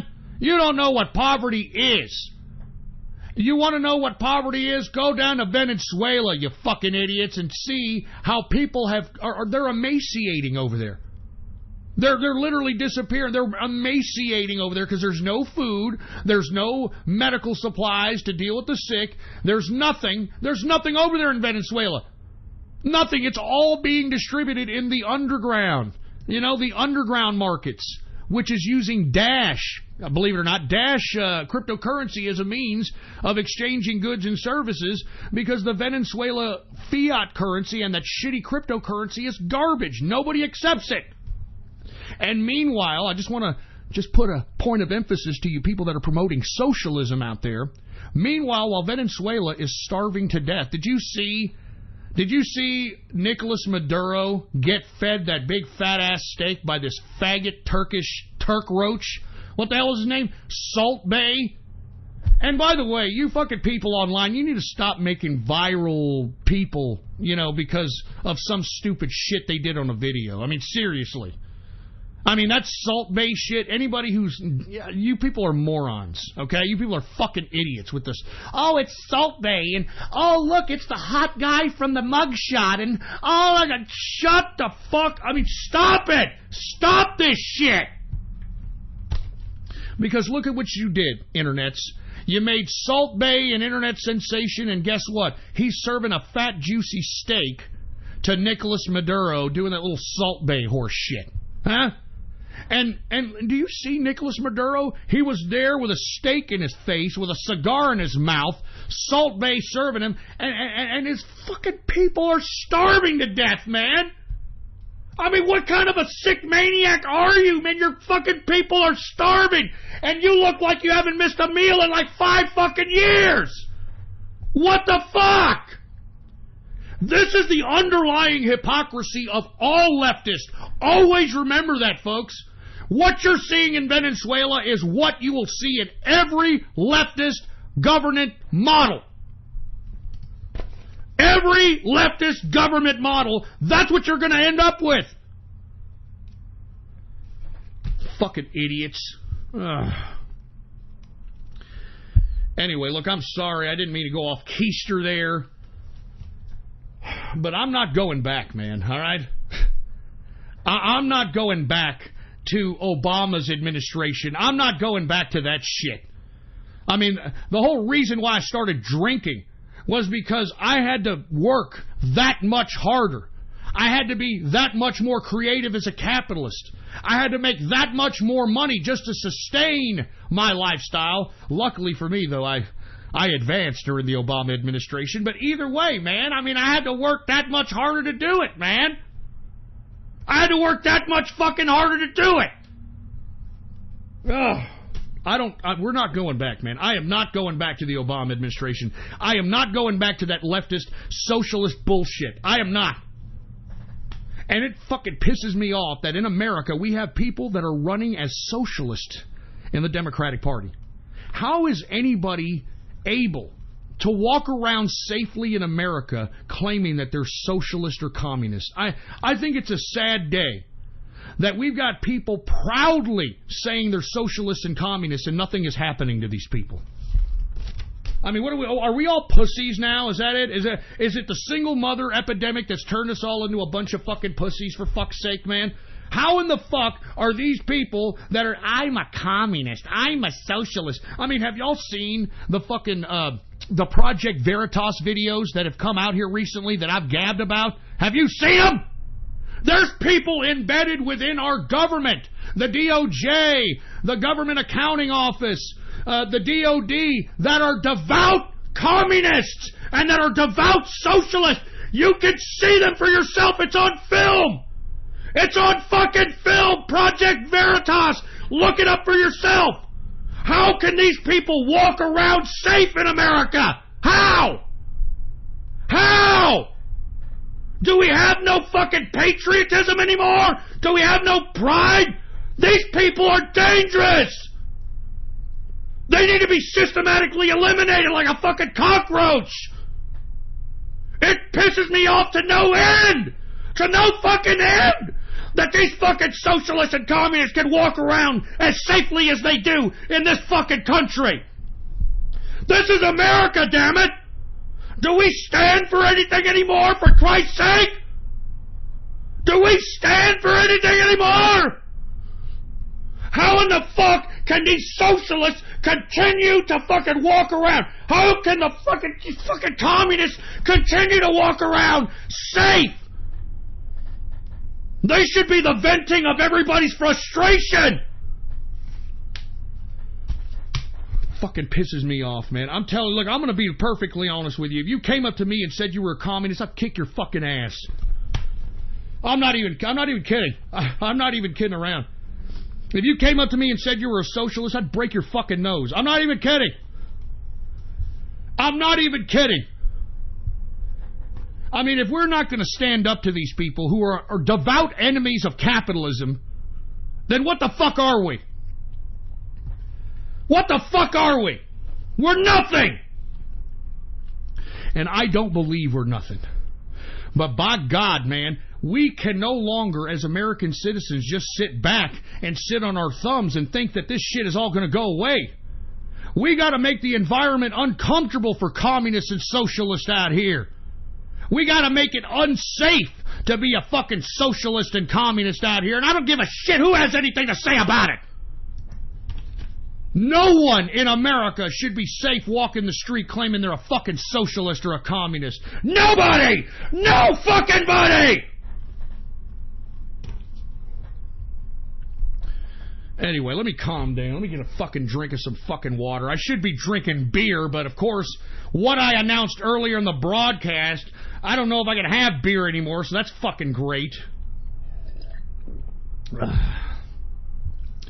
Anyway, let me move on, okay? Let me move on. My apologies for going off keister here, but for fuck's sake, man, how can communists and socialists not only walk our streets, but look at the Project Veritas videos, folks. They're in our government. How can these people walk around safe? I'm serious. It pisses me off. And if anybody says that I'm advocating violence against these people, hey, that's what they're doing to us. They're advocating violence on us. They want to kill us. They want to take over the system so they can oppress us. They want to take over the government. They want to take over state power so that they can get rid of us. So if you think, that what I'm saying is a bad thing, well, then go fuck yourself. I don't care. All right? I don't give a shit anymore. I'm tired of leftists threatening my president. I'm tired of leftists threatening anybody who's a patriot. I'm tired of leftists doing this shit. I'm tired of it, man. I'm fucking tired of it, and it fucking pisses me off that there's not enough American patriots that are tired of it as well. And start kicking some fucking ass out here. I don't give a shit, man. I'm serious. I really don't care. I'm tired of this shit. I'm tired of these leftists. I'm tired. I want to go back to civil society, but we're not going to be able to go back to civil society unless we eliminate these people. I'm not kidding. I'm not joking, man. As sad as that sounds. Anyway, let me move on. All right, let me move on from here, for Christ's sake. Let's talk a little bit about the Brett Kavanaugh circus, shall we? Huh? The Brett Kavanaugh political theater circus. Now, the Democrats have turned the Brett Kavanaugh confirmation into a political stunt, and this is more than obvious, to pander to women voters. Now, I want to be honest with you. Does this whole Brett Kavanaugh situation, and look, I hate to generalize a group of people, but at this point, women at this point are proving themselves a bad decision. And what do I mean by a bad decision?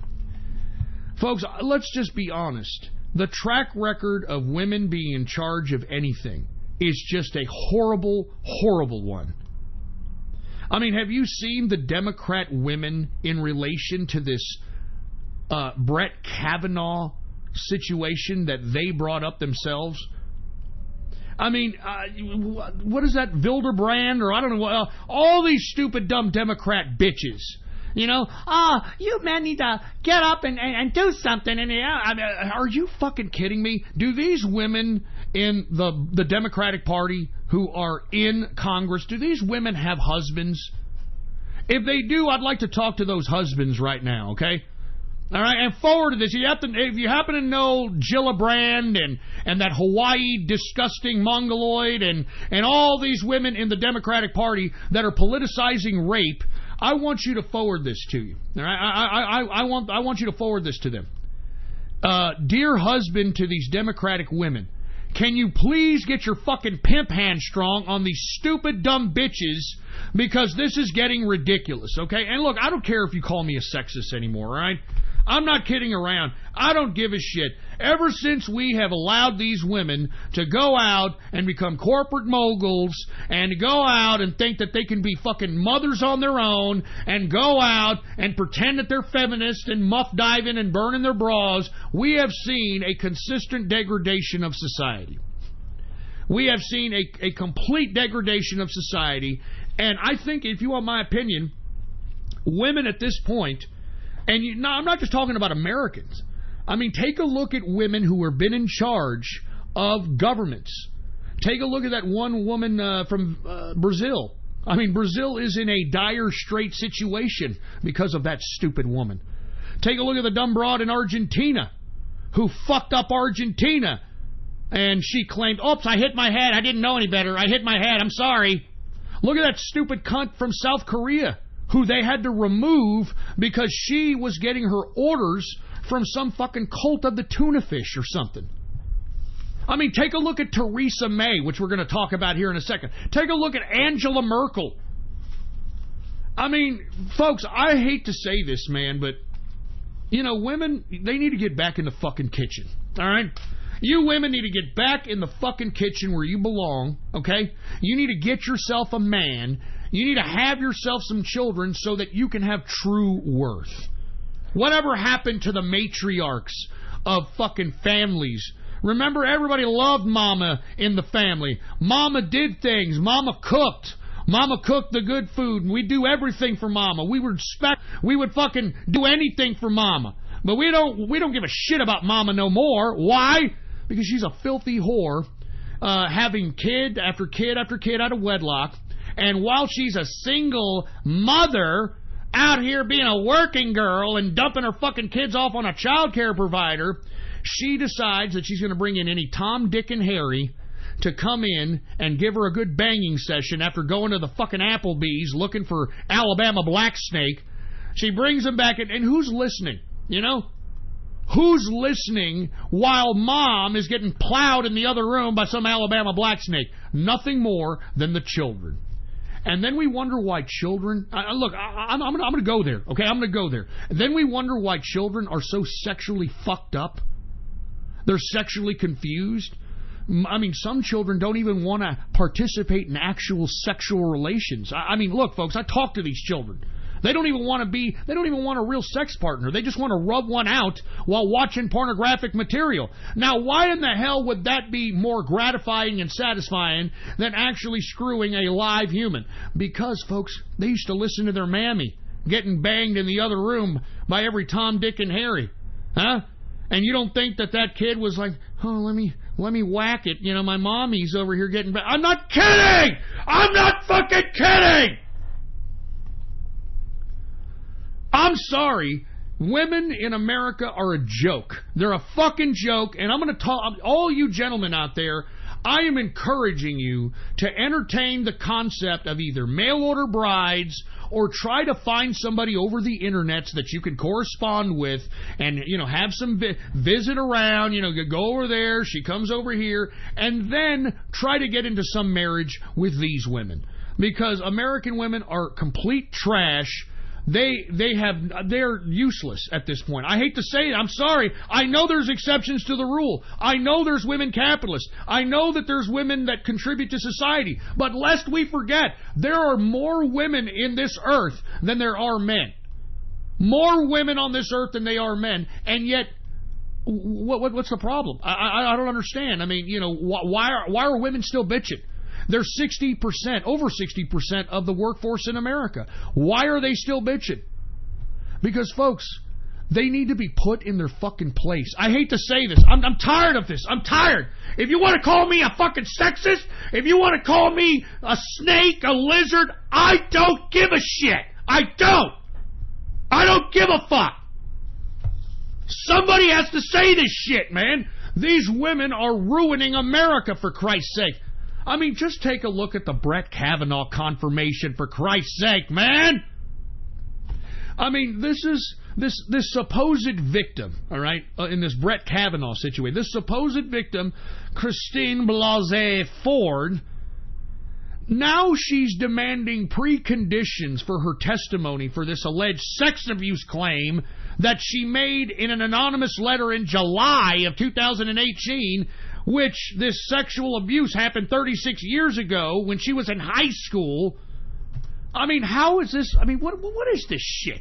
What is this shit? I mean, do you understand what this means? That any broad that you left on bad terms with when you were in high school, in college, etc., can come back around to haunt you if you happen to be someone prominent in society. I mean, can you believe this shit? I mean, high school, for fuck's sake?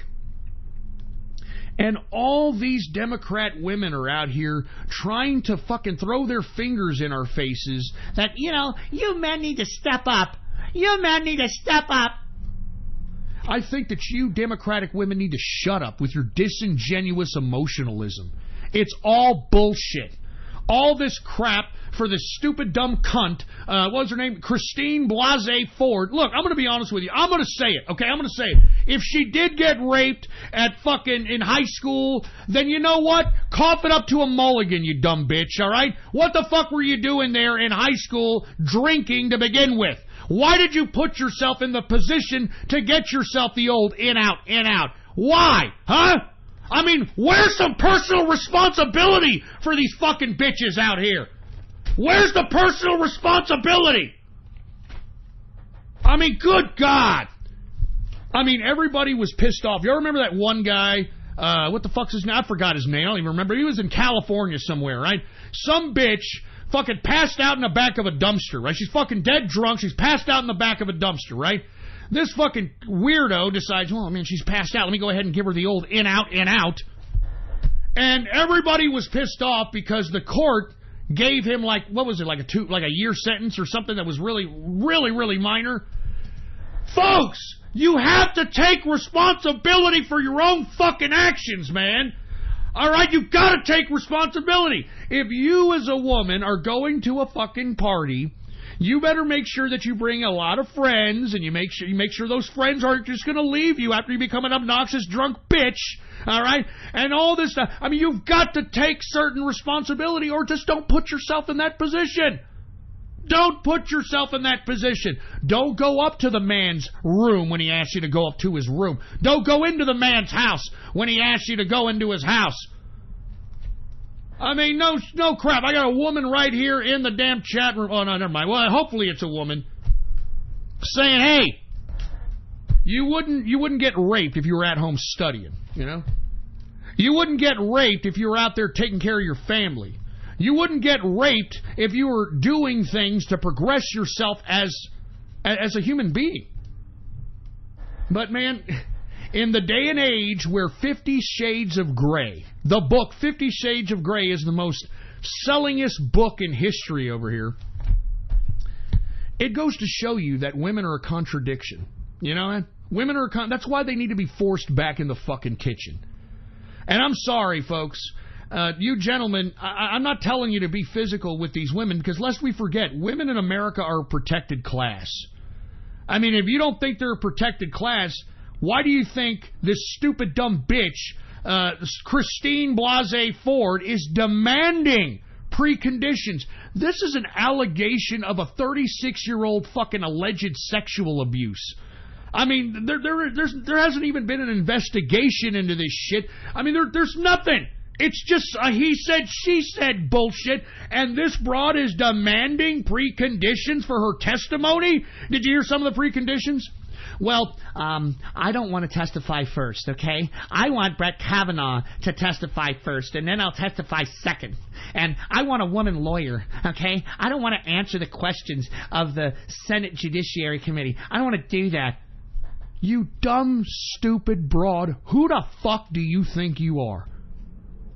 I mean, you mean to tell me, and this is why I'm telling you about these Democrats, they're willing to break the traditions and the institutions of the Senate because of this ridiculous bimbo that's obviously fucking lying, okay? This bimbo is obviously fucking lying. If you look in the background of Christine Blasey Ford, she's very much connected with the Hillary campaign, and she, you know, the whole shit, man. I mean, I'm tired of this, man. I mean, who elects these women into Congress, into the Senate? Who fucking elects these people? And if women are going to be swayed by this political tactic, then women are fucking dumb, okay? I mean, this is a blatant political stunt, you dumb cunts. Because if you're that concerned about sexual allegations, what happened to Keith Ellison? Keith Ellison, the former deputy chair of the Democratic Party, which is now running for Attorney General of Minnesota, he has been alleged that not only did he kick this broad's ass that was his girlfriend, it was corroborated by her son, and she, the woman who is alleging that Keith Ellison whooped her ass on a daily basis, she's got a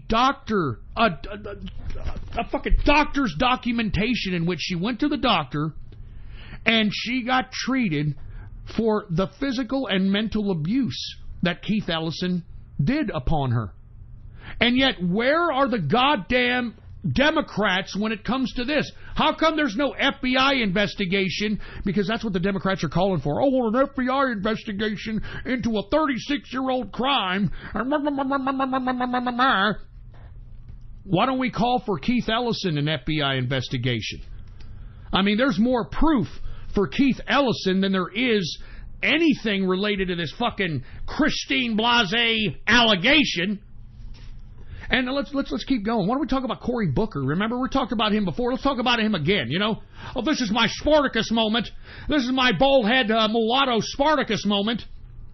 Cory Booker, folks, admitted in a book in the 90s that he sexually abused a woman in 1984.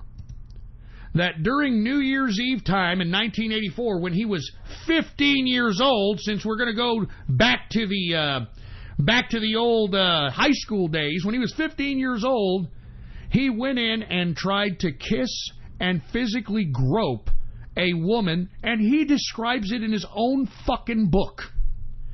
And it says, and I'm paraphrasing, that when Cory Booker attempted to grab her breast, she swatted away, but he continued to go on and onward, and claimed that incident, when he tried to, or I don't know, I guess he did, sexually abuse a girl, that it was then that he realized, you know what, maybe what I'm doing is wrong. Maybe what I'm doing is wrong, and I'm going to be pro-woman from now on.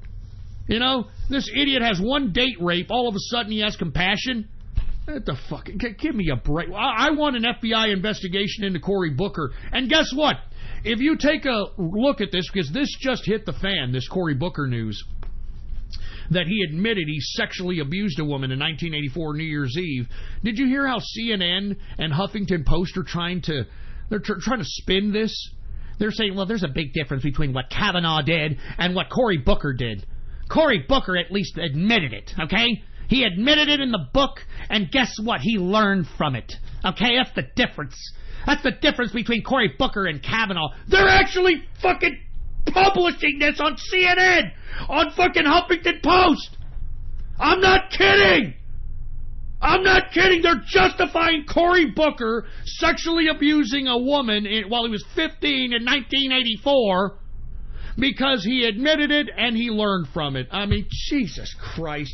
This is why women don't need to be in charge of anything anymore. You know that? This is why women don't need to be in charge of anything anymore, because they're fucking so hypocritical. I'm tired, man. I'm so fucking tired of American women. I'm so tired of them. All right? Now, don't get me wrong. You've got some pretty good women on the right-wing side. But, man, they're a fucking minority, man. You know, like the Tommy Lahrens. Where are more Tommy Lahrens out here? You know, where are the Tommy Lahrens? Where the... That one black broad, what's her name? Candace, what's her name, you know? Forgot her name, sorry about that. But she's also very... Where are those women? I mean, where are the abundance of those women at? For fuck's sake. Anyway, folks, look, I know that I may be going off keister here, but I can't believe that a confirmation process for a Supreme Court nominee is being held up by some stupid broad who just decided that she was going to write an anonymous letter in relation to Kavanaugh in July. And, of course, Dianne Feinstein, who had the letter, purposely leaked it right before the confirmation vote so she could stall this confirmation vote, and now have spun this whole allegation of rape into a politicized circus. I mean, if we're going to call for FBI investigations, I want an FBI investigation into Keith Ellison. I want an FBI investigation into Cory Booker, into his sexual, and he admitted it in his book, sexual abuse of this woman in 1984 during New Year's Eve. And wait a minute. Why don't we have an FBI investigation into Dianne Feinstein herself, who had a goddamn Chinese spy as her office manager and her driver for almost 20 fucking years? And when the FBI notified Dianne Feinstein, hey, Dianne, it's the FBI here. Yeah, Dianne, it seems that office manager and part-time driver you got going on there, yeah, he's a Chinese spy. Oh my God, he's a Chinese spy? Oh my God, well I'm gonna get to this as soon as I can. Thank you very much, FBI. Yeah, no problem. We're going back to frame Trump now. I mean, she gets notified by the FBI that she has a Chinese spy as her office manager and her driver. And what does she do? What does fucking do? She notifies the Chinese spy that, hey, you've been outed as a Chinese spy. You're going to have to retire. But look, I'll tell you like this. Retire right now. You'll get your full pension paid for by the tax dollars. And that's exactly what she allowed him to do. She allowed this driver office manager to retire quietly so he can receive a fucking retirement tax paid. I mean, can you believe this, folks?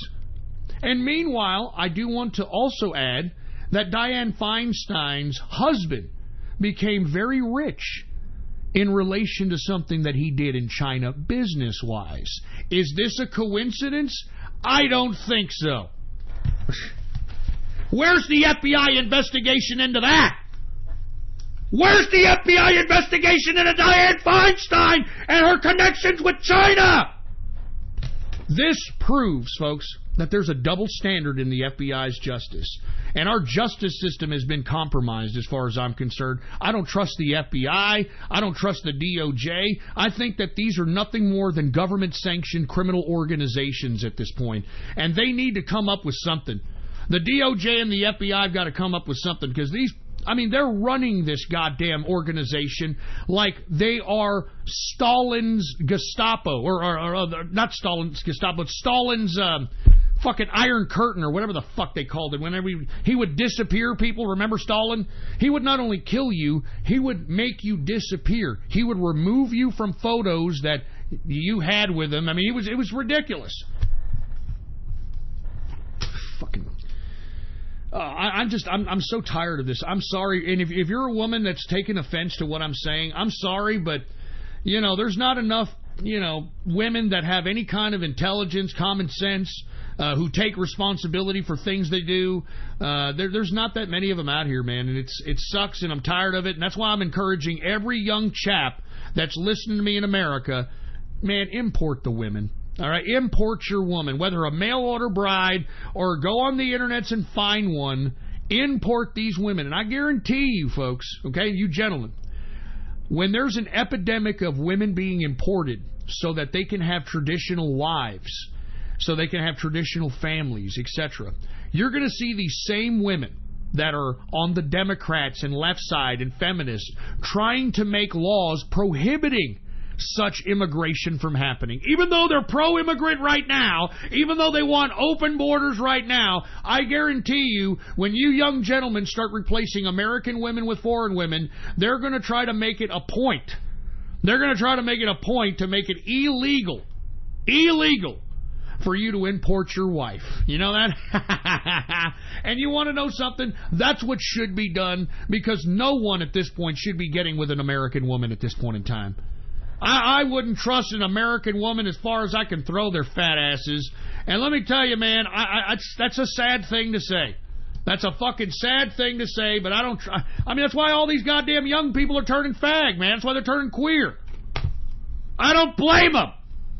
I don't blame them. I mean, you know, because from what I understand, when it comes to the gay scene, before, like, Craigslist took down their personal ads and shit, I mean, these gay people, all they're doing is looking for a quick squeeze, you know? They're looking for a hole, and once they got a hole, they use the hole, and they're gone. You know, there's no, like, oh, my God, he raped me that one time. He met me on Grindr, and I sucked him off in a goddamn shit stall at the local Circle K bathroom. You're not going to hear that shit. You're not going to hear that shit from these gays. So I don't blame these young people like, look, I need my rocks off. I've got pent-up jism in here. I need a third party to kind of release it out. I don't blame them, man. I do not blame them. That's why you got this whole goddamn queer epidemic going on. I don't blame them. Jesus Christ. Anyway, we're now in the third and final hour of the True Capitalist Radio broadcast. And, of course, I am your host, the man they call Ghost, and once again, I want to thank everybody for tuning in with me. Before we get started on anything else, I'd like to remind everybody to please spread this show link around like wildfire and let everybody you know across the internets and throughout the world, let them all know that True Capitalist Radio is in effect and in the house, and we are live every Monday, Wednesday, and Friday, 6:30 p.m. Central Standard Texas Time, right here on the official website of the True Capitalist Radio broadcast. And I love being independent now.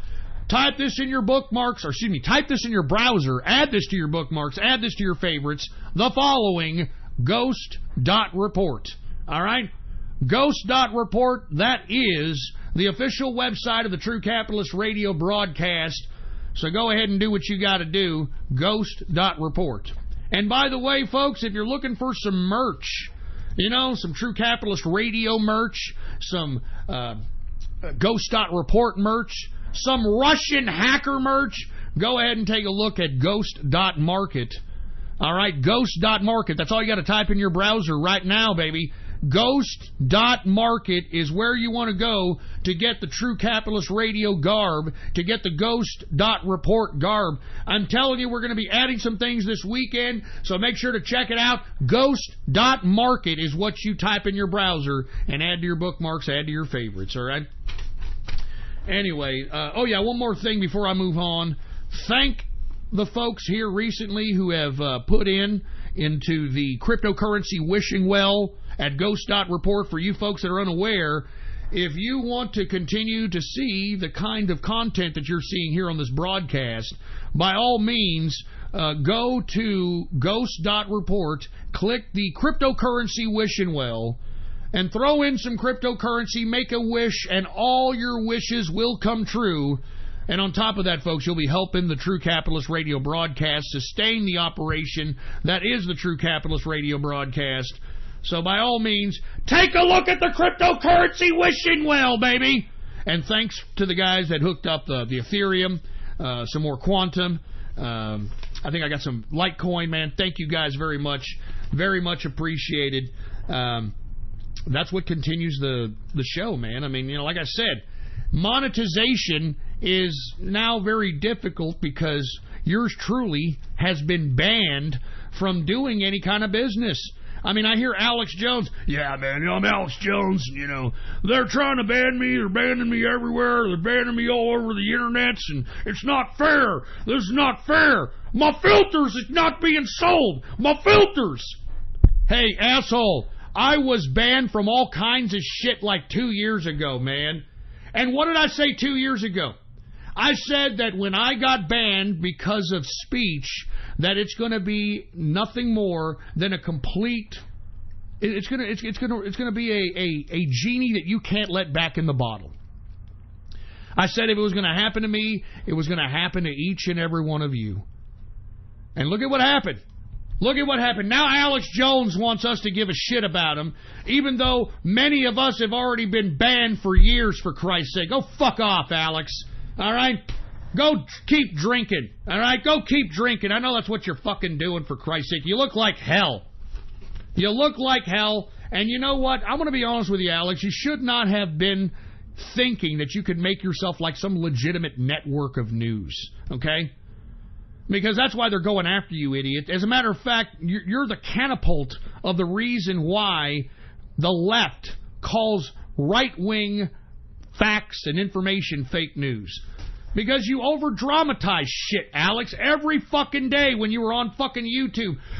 Trump's about to get assassinated, and we're going to stop the deep state, and we're going to stop this, and 5 days away from Trump being removed from office, and we got the reptilian lizard men coming down here, and that's why you need to take the super she-male vitality so it can give you the big-ass boner so you can whack off to the power top trannies out here and drink my filters. Fucking faggot. Anyway, let me move on. All right, folks, my apologies here. We got one more hour in the True Capitalist radio broadcast. I got fucking production notes here. Let's talk a little bit about the Deputy Attorney General Rod Rosenstein. Have you heard about the latest news with this bastard? Now, this is probably another reason why Trump did not want to release the DOJ FBI documents, because there may be something going on here. Once again, with the Southern District of New York Federal Court, and possibly with Robert Mueller, dare I say. Now, why do I say that? Well, today the news came out. It was a New York Times article that suggested that Deputy Attorney General Rod Rosenstein suggested secretly recording Trump and then using the 25th Amendment to impeach him. I'm not even kidding. I mean, this is what the New York Times suggested. And this happened supposedly in the spring of 2017, right after James Comey was fired by the president. Now, Rod Rosenstein, of course, is denying the New York Times allegation. Rosenstein then emphasized that there is, quote, no reason to invoke the 25th Amendment on President Trump at this point. Now, where and why did the New York Times get this information? Well, this information that Rod Rosenstein suggested secretly recording Trump and then using the 25th Amendment to impeach him, it was on a memo of one of the people that was there when he said it. And guess who wrote it in the memo? None other than disgraced and fired Deputy FBI Director Andrew McCabe. Andrew McCabe, that's right, it was in his memo that he wrote that Rosenstein had suggested to record Trump and then invoke the 25th Amendment to remove him from power. And in this memo, it suggests that Rosenstein even went farther than that and said that he could recruit different people within Trump's own cabinet.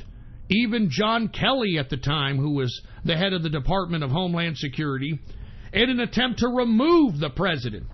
And it was written in this memo right after McCabe had left that meeting. And guess where those memos are right now? Guess where all those memos of fired Deputy FBI Director Andrew McCabe, where are all those memos?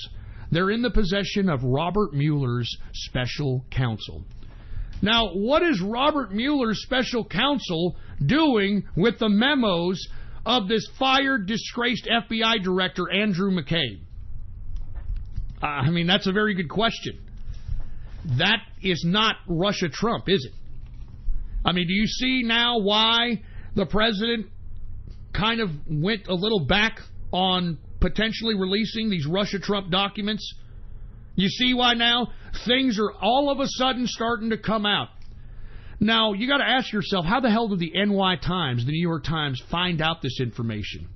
If you want my personal opinion, folks, I think Andrew McCabe released the information to save his ass. I mean, I'm not joking, man. I'm not joking. I think Andrew McCabe released this to the New York Times to save his fucking ass. And not to mention, certain language that was used in the exchange with Rod Rosenstein in this meeting. And who was in this meeting? Supposedly McCabe was in the meeting. Lisa Page was in the meeting, the lover of Strzok, text lovers. Some other FBI people. And the only one that has this on a memo suggesting that this happened was Andrew McCabe. Now, what was Andrew McCabe thinking right after he got out of this meeting where Rod Rosenstein suggested recording Trump and then removing him with the 25th Amendment? Why did McCabe write that down on a memo literally minutes after the goddamn meeting? Because he's a bureaucrat. You document something, you can then use that documentation to validate whatever your perspective is. It's classic bureaucratic games. And now Rod Rosenstein is finding himself in a very precarious situation. Now, what's unfortunate about this, folks, that even though this has come to light, it gives, unfortunately, a little bit less of an opportunity for the president to remove this guy and Jeff Sessions from the Department of Justice. Now, why do I say that? Because I think that that's what politically the Democrats want the president to do. They want him to unilaterally remove Sessions and remove especially Rod Rosenstein after these allegations in the New York Times. But it would look very politically bad at this point. But something has told me, or I have heard, let's put it this way, that the president will fire Jeff Sessions and Rod Rosenstein after the elections, no matter what. No matter what. So with that being said, folks, what is Rod Rosenstein's connection to this whole removal of Trump situation? I mean, is he going to be indicted? I mean, you know, you understand what I'm saying. Why is Robert Mueller holding these memos from Andrew McCabe? And I'm talking about Mueller, would have been the only one that had this document. Now, it's either somebody from Mueller's camp, which Mueller's camp has been very, very tight-lipped. I mean, it's very hard to leak from these sons of bitches. But it has to be Andrew McCabe. And Andrew McCabe is trying to utilize this as a means to suggest that, hey, it wasn't only me that was against Trump, assholes. All right? There was a whole cabal of people. Look, check out Rod Rosenstein right here. Rod Rosenstein. And, of course, Rod Rosenstein, we've all known he was a snake. He was a sniveling piece of garbage. I mean, lest we forget that Rod Rosenstein was the guy who wrote the memo to the president suggesting that he fire James Comey, and then Rod Rosenstein used that firing against the president. And the DOJ, I mean, it's a disgrace, man. It's bureaucratic bullshit games. That's why those of us out here that are the people, remember, we're supposed to be in charge of this government. Why do you think I give you this information? I give you this information because this is a government made for the people and by the people, and this is how we have to choose our leaders. And look, people like Rod Rosenstein, they're not elected. They're chosen. And we've got to pressure the system to remove these corrupt criminal bureaucrats, and not just remove them, but they have to go through justice. They have to be put under the same level of justice as we are. Now, once again, I've been asking this for the past year and a half. Are these people too big to jail?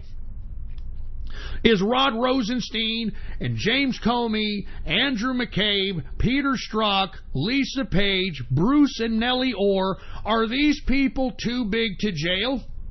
Because if not, why the fuck are they not in jail already? It's already been proven that these people were trying to conspire. It's been proven that these people are fucking snakes. It's proven. If it were you or me, folks, we'd be in a fucking federal jail cell right now, rotting until our fucking trial date. You know it and I know it.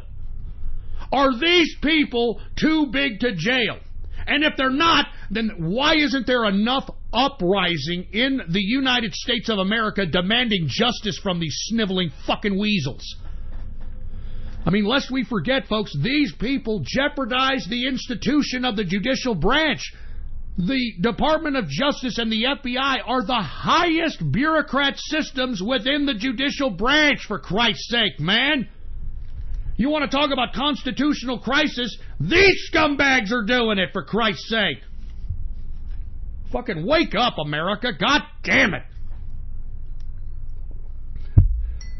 I mean, you know, look, there's plenty of time to go out there and I don't know, be a pansexual Peter Puffer, a gender fluid fondler, an anal object aficionado, whatever, all right? There's plenty of time for you to do that. But when it comes time to asserting yourself, your time, effort, and energy into your political duty, then do it, man. This is a government made for the people and by the people, for Christ's sake, you stupid blue ball blowing, Cincinnati bow tie receiving, dirty Sanchez loving, rusty trombone playing piece of shit. Jesus. Is anybody fucking listening, for Christ's sake? I'm just fucking end the damn broadcast now. I'm so fucking pissed off. Jesus Christ. Anyway, let me move on. Look, I'm going to be honest. I'm a little upset. I want some beer right now. And I know I've got acid reflux and all that shit, but, I don't know. It's kind of hard to be sober and looking at the world right now. I just want to be honest with you. It's kind of hard to be fucking sober and looking at the landscape of America socially, politically. It's fucking warped in this country. It's fucking warped, man.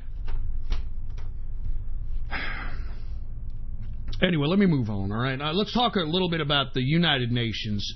Now, for you folks that don't know, the United Nations General Assembly meets in New York next Tuesday.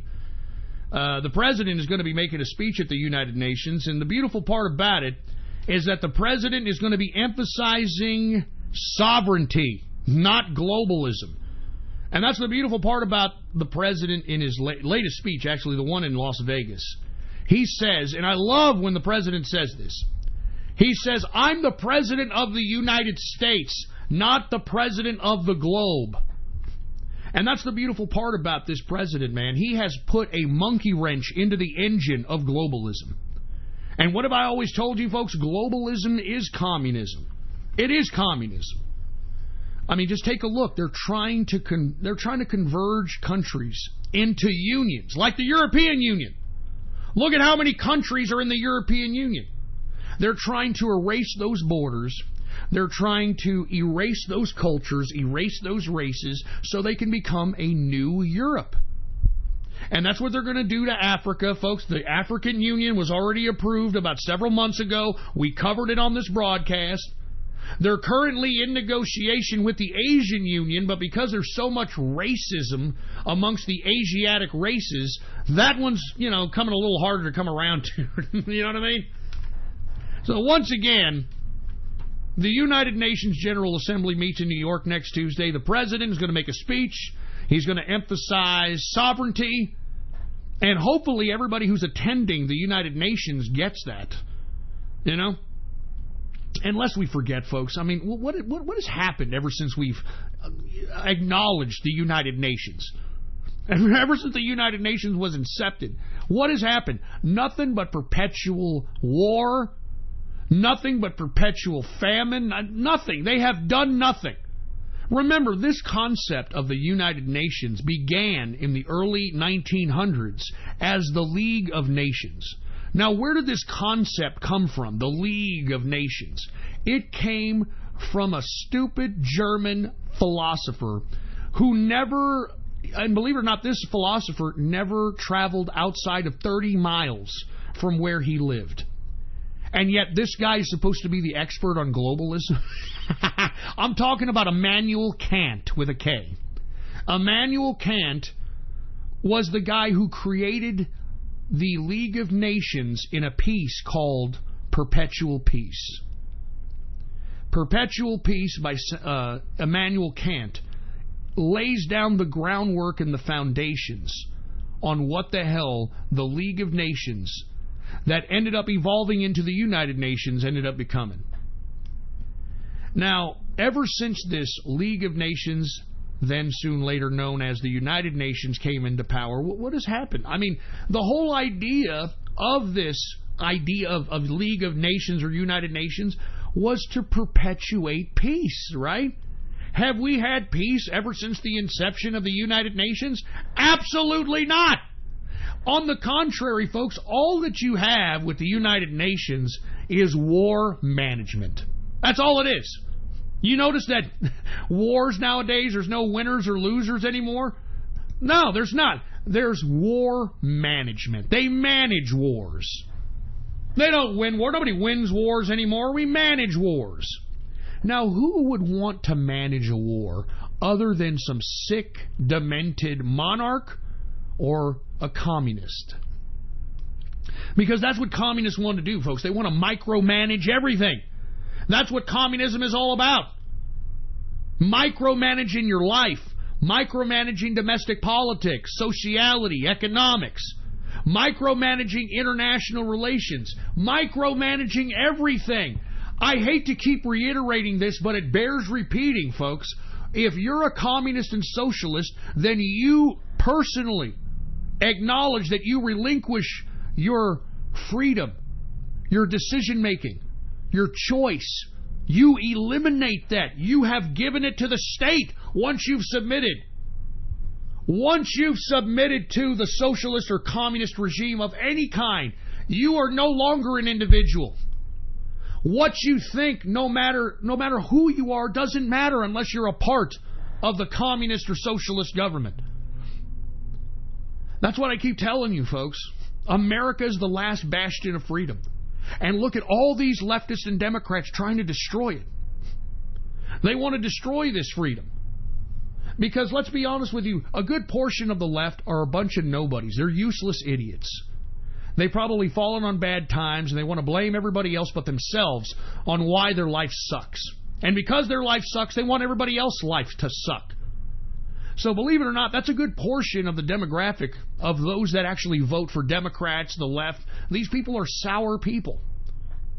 They think that they've got a bad hand in life and that everybody else should suffer. And they don't care how. Because anyone at this point in time that has read history and has read about socialism and communism knows that there's nothing equal about communism and socialism. The only thing equal is that the people that are not a part of the system are equally distributed the misery. Every fucking communist and socialist model, they're equally distributed the misery. That's it. And, you know, another thing, I can't stand people that think that if they lived in a communist society, that they would be fed, clothed, and housed just because they're alive. And folks, that's not what happens. If you are no use of the collective, if you're of no use of the communist or socialist government, you are killed. You are eliminated. You are starved to death. I mean, that's what they do. Why do you think that if you take a look at Mao Zedong's China, why did he kill so many people? In the Great Leap Forward, why did it take the death of about 30 million people during the Great Leap Forward? The 30 million people that died were people that could not, in any capacity, aid Mao's quest to turn China into a industrialist nation state from a peasant society. So, I mean, you have to understand this. I mean, just because you're promoting socialism and think that you're going to get free this and think that you're going to get free that, what are you contributing now to society? And if you're not contributing anything now to society, then what makes you think that you're going to contribute something to a communist or socialist society that's going to make you that valuable to live, to eat, to get a house, to get a car, to get the privilege of drinking alcohol? I mean, folks, this is not a joke. I mean, why don't any of you short fucking sighted socialists and communists ever think about this shit? I mean, do you understand? It's a collective ideology.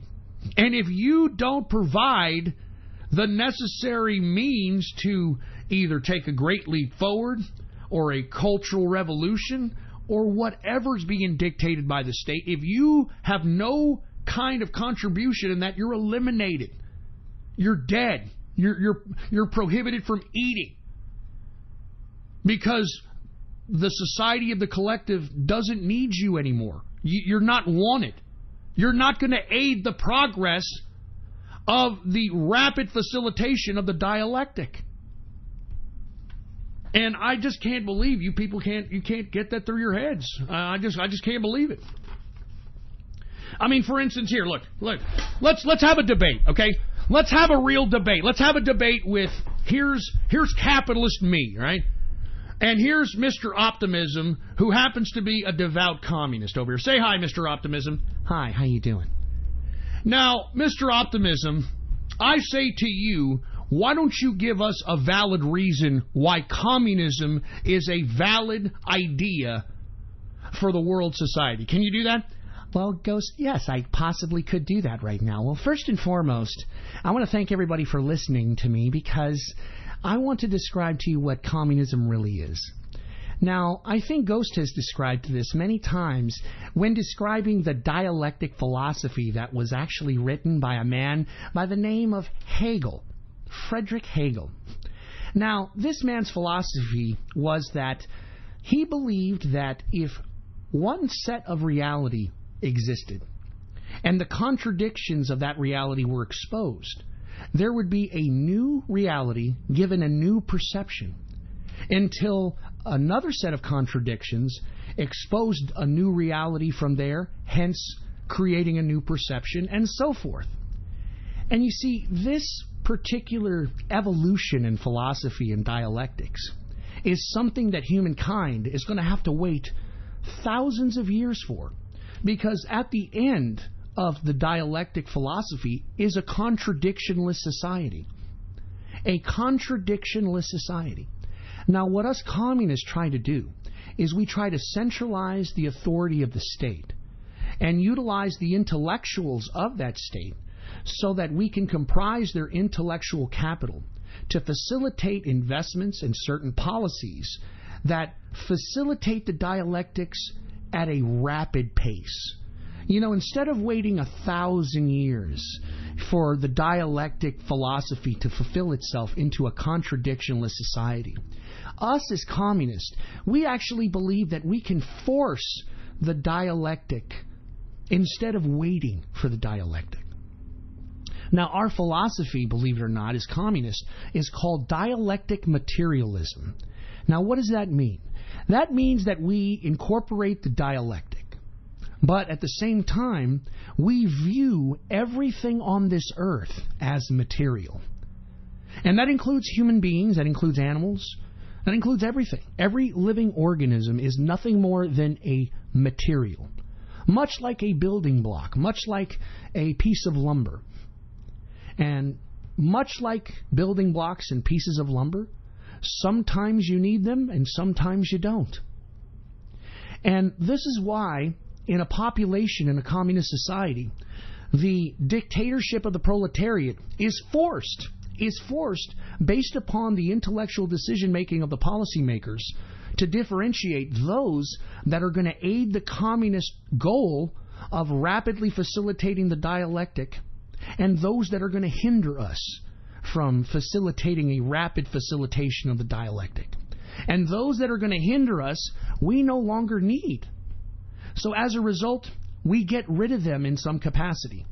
And you see, those that try to critique the communist idea that it's wrong to kill a group of people because they are not going to contribute to a society, I give you this. Take a look at Mao Zedong that Ghost over here was criticizing here just a little while ago.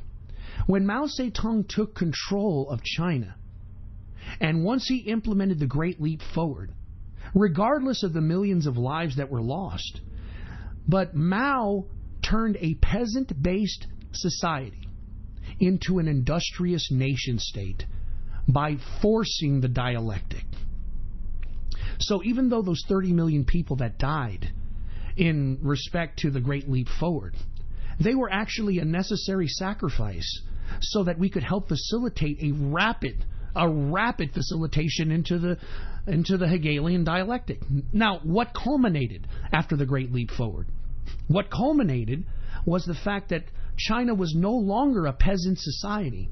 And after the Great Leap Forward, and this is an absolute fact, the GDP of China grew at an average of 7% every year until about 2012. And that's a fact. And you take a look at China now, and take a look at the sophisticated metropolis and the cities and everything that's being built in China right now, that was all due because of communist centralization. So those that criticize communists and suggest that, oh, it's bad that you kill people, well, maybe those people aren't suited to facilitate the future. Because what we're doing, as far as communists, we're not going to wait for the dialectic to continue to expose new realities and then expose new contradictions. We don't have time for that. And that's why communists, if you take a look at all the world, have been able to facilitate at a very rapid pace the industrial nation state faster than the West itself. It took the West 250 some odd years to be an industrious nation state.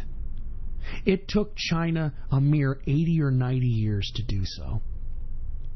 So for all those that are criticizing the communist ways, you have to realize that us intellectuals, we know better than the average person. We go to school. We read. We read about theoretical approaches to society. We read about sociality. We read about these things that most average everyday laymen don't. And what we do is we collectively, each and every one of us in the communist government, collectively make a decision on what direction the communist movement or the communist government will go. And every time we've rapidly facilitated industrious nation states within the span of 50, 60, 70 years. Take a look at USSR. Take a look at Russia. Take a look at Russia. When Lenin took power, Russia was a laughingstock. In World War II, when the Tsars sent his troops into World War II, he sent them in horseback because they were so backwards in comparison to the European war machine. And because of a lot of factors during that time, Tsar Nicholas was removed from power because the Democratic Socialists wanted him to be removed. But then the Bolsheviks, the communists, saw an opportunity. Okay? They saw an opportunity and said, look, we're going to go ahead and we're going to take power.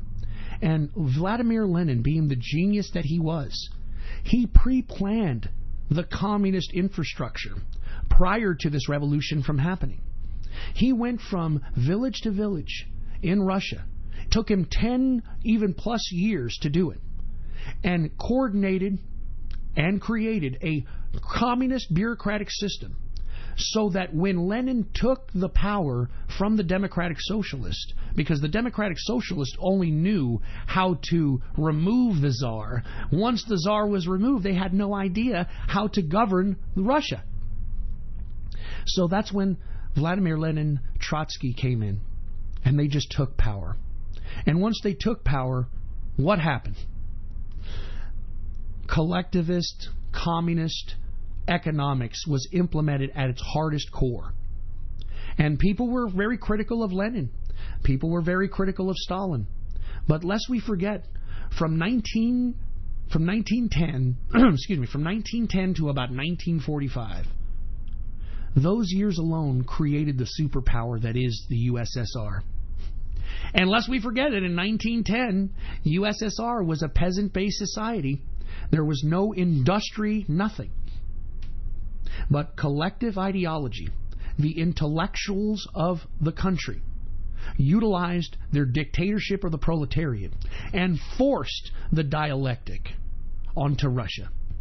I can continue going on, but I ask you, Ghost, how can you debate this? How can you say that what the communists are doing is wrong? You're basing it on a moral principle. But you see, us communists, we think that the moral principle is the facilitation of a rapid progress into society. We don't look at humans and animals as something sacred or moral. They're mere material for us to get to our agenda. So I ask you, what's so great about your capitalism, and how are we bad? It took, I mean, with all due respect, Ghost, it took capitalism over 250 years to get to where communist Russia got within 30 years, 40 years, within what China got within 50, 60 years. So how can you sit here and suggest that capitalism is this big, overbearing force that can facilitate what humanity is meant to do? I leave it to you, Ghost. Go ahead. Well, you see, Mr. Optimism, your 2 points that you have brought up, you said that China helped facilitate itself into the industrious nation state it was today. What you're failing to comprehend is that China, prior to Mao Zedong taking control of the country, is that it was controlled by Chinese nationalists. And those Chinese nationalists allowed Western capitalists to come in and build the infrastructure of China. Meaning they built the railroads, they built the factories, etc. And by the time the communists had taken over, they had taken over all this infrastructure that was already pre-built for them. So to sit here and suggest that the communists rapidly facilitated the dialectic on their own is fucking bullshit, first and foremost, Mr. Optimism. Same thing can be said for the czars. Prior to the czar being executed, the czar was allowing Western civilization and capitalists to come in and build his infrastructure. I mean, lest we forget that not only did the Western capitalists build the Russian railroads, they built the metropolises that are still around today in Russia. And it was those metropolises, unfortunately, that gave the communists enough proximity to the people to encourage these people to rise up and to embrace democratic socialism, embrace communism. And once communists took over Russia, they had the railroads. They had the manufacturing bases. They had the means of production.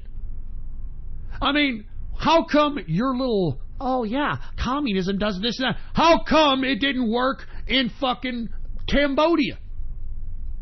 How come it didn't work in Vietnam? I'll tell you why, because we had nothing to do with building their infrastructure, their railroads, their communication system, etc. So, I challenge you, Mr. Optimism. How can you suggest that your intellectuals within the communist government can sit here and make these types of decisions when you've already got half of the infrastructure there for you to facilitate yourself into an industrious state? How come it didn't happen for Cambodia? How come it's not happening for Vietnam? Vietnam is now working with the United States. They're manufacturing for us now. Go ahead. Well, that's a very, very interesting point that you have there, Ghost, but the point is that the reason that in Russia, for instance, the reason Russia ended up becoming a communist revolution was because the people that came in from the villages and decided to come into the cities to become assembly line manufacturers, they weren't happy with that work, okay? That work was very rigid, very demanding, very bourgeois, if I can't say so myself. And what do I mean by that? I mean, believe it or not, just imagine you're a peasant out there in Russia, moving to Moscow or one of the other bigger cities in Russia, trying to get yourself a living. And here you are, you know about agriculture and the things that they do in the village, and you're forced to be in an assembly line, doing repetitive assembly line work. And just imagine, they have experts, so-called experts, telling you that, hey, you need to do this motion, that motion, that motion within this time, and if you don't continuously do it for a 10 or 15 hour period, you're going to be fired. And you see, it was that type of demanding labor that what caused the communist revolution. So I challenge you, Ghost. If communism is so bad, why was it embraced during the time in which you were trying to implement the infancy of capitalism in Russia? Why is it that when Chiang Kai-shek was in control of China, he could not hold China, considering that he allowed the Western capitalists to come in and build the infrastructure, build the roads, like you said, build everything? How come the communist government, or excuse me, the people of China embrace the communist government?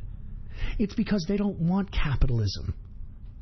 It's because the average everyday person, I hate to say this, but is not very smart. They're not very ambitious. They're not like us at the top of the dictatorship of the proletariat. Us, as the intellectuals of communism, we know better. We read, we understand, we study. We're intellectuals. Most people out here, they don't want to be that, Ghost. And that's what the capitalists don't understand. Most people don't even know whether they're here or there. And that's why you have to dictate these people. That's why you have to force them to do whatever it is that's in the best of their potential, in the best in their talents. I mean, Ghost, that's why they want communism. They don't want to make their own decisions. They don't want to go out and do things. They want those that are smart enough to make those decisions for them to do it. So I challenge you once again. How come they didn't like capitalism if capitalism was this big, huge thing? How come they embraced the communist movement? I'm waiting. Oh, all right. Hold on, Mr. Optimism, all right? First and foremost, let's talk about the Russian situation, all right? First and foremost, Russia was in a very precarious situation as it was. It was massively in debt. It was forced to basically sell off portions of its own country to these Western capitalists so that they can build these pieces of infrastructure. So prior to the capitalists getting there, the current monarch of the Tsar Nicholas III era was pretty much starving its people. And, you know, if y'all want to research up about it, research the Fabergé egg. Because believe it or not, Tsar Nicholas III, his wife, the Queen of Russia, she was obsessed with Fabergé eggs to the point in which she indebted the country collecting them. There's a Fabergé egg, believe it or not, that was bought by the Queen that was over $2 or $3 million. Now, you combine that sentiment with the fact that you have foreign investors coming in and actually creating the country into something that they're not used to, it was a complete shock. It was a complete shock to these people, okay? And not to mention, they were a peasant society. They're stupid, just like you said, Optimism. These people are idiots, all right? I mean, this is a peasant society, a very simple peasant society. They don't understand the complexities of capitalism and the idea of money, and they don't understand this shit. So you're trying to equate people that are embracing communism because you're promising them you'll give them this and you'll give them that to those that actually appreciate being their own person? I mean, let's be real here, Mr. Optimism. You keep talking about Russia and China. And you keep talking about how every single one of these people that died in these communist models were justified based upon the progress of humankind. But once again, what happened, which you did not even want to talk about, what happened to Pol Pot's Cambodia? What happened to all these little other communist models that have... What about the communist models in South America? How come they didn't become some prevalent nation-state, some industrious nation-state? Because they don't have infrastructure, you dumb shit. They don't have any infrastructure. Let alone, no one built it for them. They don't even have the resources necessary to do so. So anyway, look, I'm tired of fucking debating with myself here, but I'm just saying, man. I mean, that's if there was a communist fucking honest, that's what they would be talking about, all right? If there was an honest communist, that's what the fuck they'd be talking about, all right? Jesus Christ. Look, I'm going to end this early, man. I've got about 15 minutes. Let me continue going, for Christ's sake. I'm just pissed that I'm not drinking, man. I'm just fucking pissed. Anyway, sorry about that little soliloquy about the little debate between the communist and Mr. Optimism and and myself, but I'm just saying. Just saying. Anyway, let me move on, folks. China, since we're talking about China, China is outraged. Did you hear about this? That the U.S. put sanctions on China after a recent purchase of Russian hardware. Now, they're at this point threatening us that we'll be sorry. You know, that's what they're saying if we don't take back these sanctions. Now, why are we giving sanctions to China at this point? We're giving sanctions to China because the United States, I think about 3 months ago, when the president put sanctions on Russia for meddling into United States elections, well, he hit Russia with sanctions for meddling in the United States, and those sanctions prevented anyone doing business with Russia, especially when it comes to military hardware. And China decided that it was going to defy that and was going to buy military hardware from Russia anyway, and didn't think that we were going to sanction them, even though we said in the Russian sanctions that anyone who does business with Russia, we're not going to do business with them. And that's why we have implemented now sanctions on China. This ain't no tariff, baby. This is sanctions, man. And they are upset. They are so pissed. I mean, they're threatening us now. You know, the Chinese are threatening us. And you know what I say to the Chinese? Bring it on, you fucking stupid assholes. I'm tired of you people. All right? All right? We're going to blindfold you with dental floss and stick chopsticks up your ass if you fuck with the United States, you dumb son of a bitch. All right? I'm tired of China. And guess who created China, folks? We created China, regardless of what Mr. fucking Optimism says. If it hadn't have been for dumbass Richard Nixon and Henry Kissinger going to fucking China to meet Mao Zedong and then negotiating this fucking trade deal that we still have to this fucking day, we wouldn't even be seeing a modern China, for Christ's sake. You know that? And not to mention, them coming into the WTO, the World Trade Organization, was another thing that made China what it is. I mean, I challenge you folks, if there's any video out there, of China pre-1990, take a look at China pre-1990. It was a fucking... people were riding bikes in mass out there. It was still a peasant-based society. It wasn't until we decided to give them money, because that's what we did. We gave, and this is what happened during the Richard Nixon, Henry Kissinger visit with Mao Zedong. We bought a tremendous amount of shit goods to show our effort of peace with Mao Zedong, and it's never fucking stopped since then. It's never stopped. And when they joined the WTO, it got even worse. It got even worse. That's why the president is saying fuck the WTO, and I don't blame him. Because, I mean, we got to worry about America. We want to make America great again. We want to make America the bastion of capitalism, the bastion of freedom. But once again, China is outraged that the United States put sanctions on them after a recent purchase of Russian hardware. Bring it on, China! Bring it on! Anyway, let me move on. Secretary of State Pompeo says that the president may hold a second meeting with North Korea's Kim Jong-un in the very, very near future. And why is that, folks? Well, because Kim Jong-un, in this recent second meeting between him and the South Korean president, he publicly said that he is open to outside inspectors. I'm talking about IAEA and UN inspectors to inspect whether or not he has any nuclear weapons, which we haven't heard that since before 1999.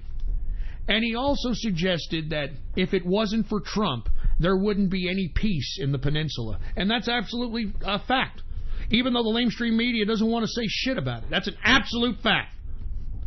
So according to Secretary of State Pompeo, President will hold, or it may hold here, a second meeting with Kim Jong-un in the very near future.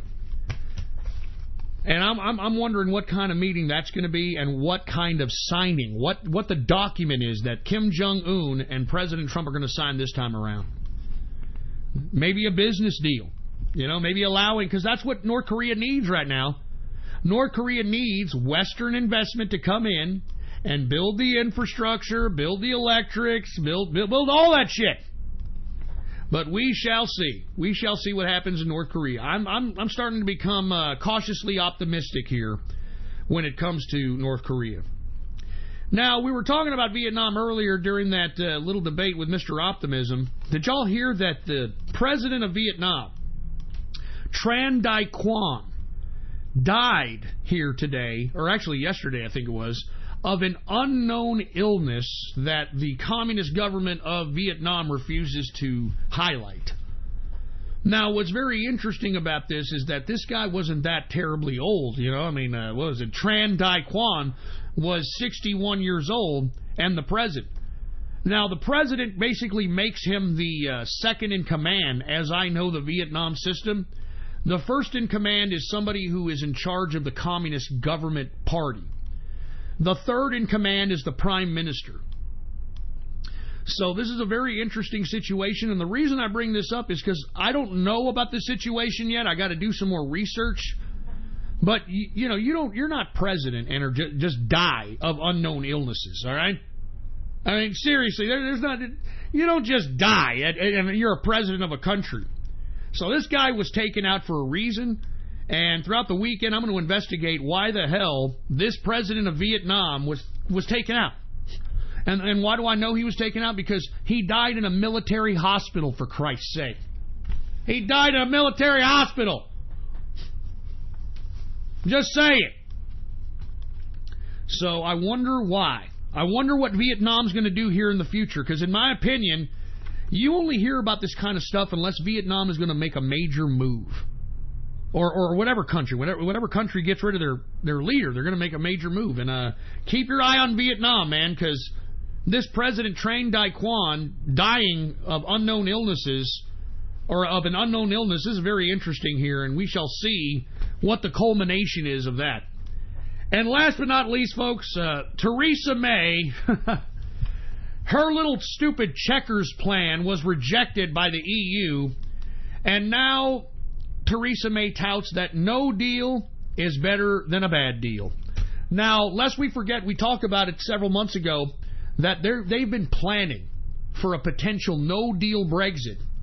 And what are they going to do during that no-deal Brexit? They could potentially cause martial law. They're already planning for it.